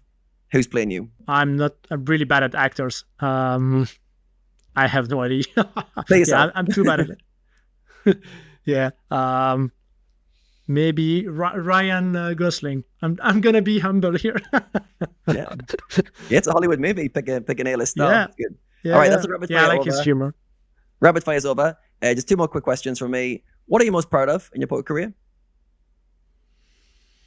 I'm very happy with where I am at right now, performing at high stakes and coaching at a high level. So I'm very satisfied with that right now. All right. And then finally, what is your main takeaway that you would love the audience to take away from this wide-ranging conversation we've had today? Well, probably the main takeaway, I think, comes back to awareness, like you said, and consciousness, that you can actually, whoever you are, if you're already listening to this, then it's 100% guaranteed that you can do and become anything you want in life. It just might take work and dedication and might take 40 years to become an astronaut or whatever, but like really, eventually you can do anything. So if you want to be a top rank crushing high stakes, it's a decision. If you're not, it's because you have not decided to be one. And if you want to be one, maybe it takes you 1, 2, 3, 5 years. What a powerful ending. Thank you so much for your time today, Thomas. We really appreciate this conversation. And yeah, thank you so much. Thank you, guys. That was a blast. That was a real pleasure. What a great conversation that was, Thomas. Thanks again for coming on and sharing your journey with us. Adam, main takeaways of today's conversation? So many interesting topics that we went super deep on. When you guys were chatting about intuition and fear, I thought that was fascinating. And Thomas's kind of approach to how to trust his intuition. And we went down the rabbit hole of intuition versus fear and how a lot of spots it can be quite close. And there's almost like 2 voices. One is an intuitive voice, one's a kind of fear-based one, and trying to distinguish which one is which, and then strengthen that intuition over time. I think we went on a really good deep dive into understanding that at a high level, but also practically how to come past it. And we kind of got to the point where fear is almost like protect from mistakes. So it's a protection mechanism in understanding your tendencies when you make decisions, the tendencies that you have. So for example, let's say Rene, for example, will often overfold in spots when he's on a downswing. So that's a tendency based on fear. So learn to spot your own tendency. We came to that conclusion was good. And then going against that, pushing back on that tendency and strengthen that intuition. And then the kind of take home was learn to trust yourself and learn to go for your best effort. And how Thomas was saying the difference between trusting your intuition and making a mistake compared to not trusting your intuition and making a mistake. And this, I knew I should have did this, but I didn't. I learned over time to get repetitions in of trusting yourself in making mistakes, but you go on your best assumptions and your best effort at that moment. I think we did a massive deep dive. I'll have to re-listen to that myself to unpack it, but there's a lot into understand intuition in a very practical way. Next thing was how to make changes. We did a lot of things on how to upgrade yourself, how to choose your character, become the version of yourself you want to be. I thought that was very practical in terms of awareness of where you are currently, having a kind of blueprint of who you want to be going forward. So like mapped out the person you want to be, accepting where you are currently as well. So you're not like kind of guilt tripping yourself for not being where you want to be. And then taking that next step. We talked a lot about the next step you need to take. The change starts now. It starts the next step. We can get overwhelmed, as you were touching on, Rene, in that conversation. But also it comes down to simply what do I need to do now to move towards my goals or to the version I want to be, which then I think Thomas did a really good section on beliefs as well. And he really practically broke down how to upgrade beliefs, because I think this is a big part of making changes. Yes, we can look at habits, routines, but under the surface, we've got beliefs, which are the stories we tell ourselves, which can influence every behavior we make. And he talked about becoming aware of your beliefs, first of all. Then he talked about questioning your beliefs, which beliefs are true, which beliefs are not true, where this belief come from, and then changing your beliefs and really changing the way you tell stories to yourself and that kind of inner voice we have in our minds. We have the power to change it. And then over time, you've got to have repetitions of installing a new belief system over an old one. Now, this can seem, if you haven't done work in this area, it can seem like, oh, does that actually work? But when you actually slow it down and you look at thought patterns, they're nothing special. It's just a thought the mind comes up with based on an old story, an old pattern. And often we don't question them. We don't have conscious control of it. And we end up living like kind of a programmed life in a way, kind of conditioned from society, conditioned from things around us based on our past experiences. And once we start to question it, we're like, I've been holding on to this story for quite a while now. That was true when I was 7. It was true when I was 10. Not really true now. And we start to really push back against these stories, and then we create new ones. And it's amazing how many changes we can make in our life when we drop old stories, give ourselves permission to have new stories and new beliefs, and that can really empower things going forward. And then finally, I really liked the conversation around performance. We really got some amazing practical tips on that. But also, I love how he brought kind of performance and happiness and feeling good all into one package. And I really like that because I feel like for poker players, for it to stick, for performance habits and for health to be a part of their lives, they've got to make that connection for themselves with performance and feeling good and health are the same thing. Like over small samples, as Thomas was talking about, in the short term, it might not matter. It might not matter what you eat. It might not matter how you sleep. But over the long term, it matters so much. It really, really impacts every part of your functioning, your decision-making, how you feel and how you perform. So yeah, I really liked how practically he broke it down into, you talk about cognitive athletes, which I use that term as well, or poker athletes. And yeah, really starting to think about your overall performance and your body as one kind of entity, and going, how I show up is a lot of little factors will impact how I show up day to day. But if I start thinking long term, in 5 years, 10 years, I've got to start looking after myself now. And then for you as an individual who are listening to this, think about for yourself, which are the habits, behaviors you haven't got round to? Oh yeah, I should do this, but I don't. And the question I think you asked, Rene, what would you be doing? What comfort zone are you currently in that you step out of? Or I think Thomas' question was, what's one thing you should be doing that you're not currently to increase your performance? Is it going to bed earlier? Is it not scrolling your phone? Is it studying more? So think about it for yourself and then bring it back to that practicality of one small change, one step now. Don't overwhelm it. Don't create a 3-year curriculum and thought to change. Make one change now and start that path straight away. So yeah, how about you, Rene? What are the main takeaways for you? Yeah, you obviously you covered already quite a lot. I will focus mainly on from a technical perspective. We talked a lot about studying the impact of the parameters, right? When you open the solver, he really used it to play around with it. He changed one parameter at the time to see, hey, how does this actually impact the strategy, right? And I think he gave the example of, for example, the imposition as initial raises C-bets, but he doesn't 3-bet the flop enough. And he suddenly saw that that had a huge impact on how much you can check raise, right? Because you're going to over-realize your equity. So playing around with these kind of parameters, you can learn a lot about how the game of poker actually works. And in the end, that is your goal when you study a solver, right? He even had a phase where he studied the solver and started to play more GTO, because a solver also shows you GTO strategies, but you shouldn't necessarily look at it to try to implement GTO strategies, right? You should look at it to understand the game of poker at a deeper level, to understand poker theory. And then from there, okay, it is useful to understand GTO strategies because we can use that information to figure out how people are likely to screw up, right? Some examples he gave on this were, okay, in this spot, it seems to be like the bluffing range comes from a lot of unnatural hands. A lot of strong hands check back, a lot of equity hands check back, and the bluffs are more complete bananas, for example, right?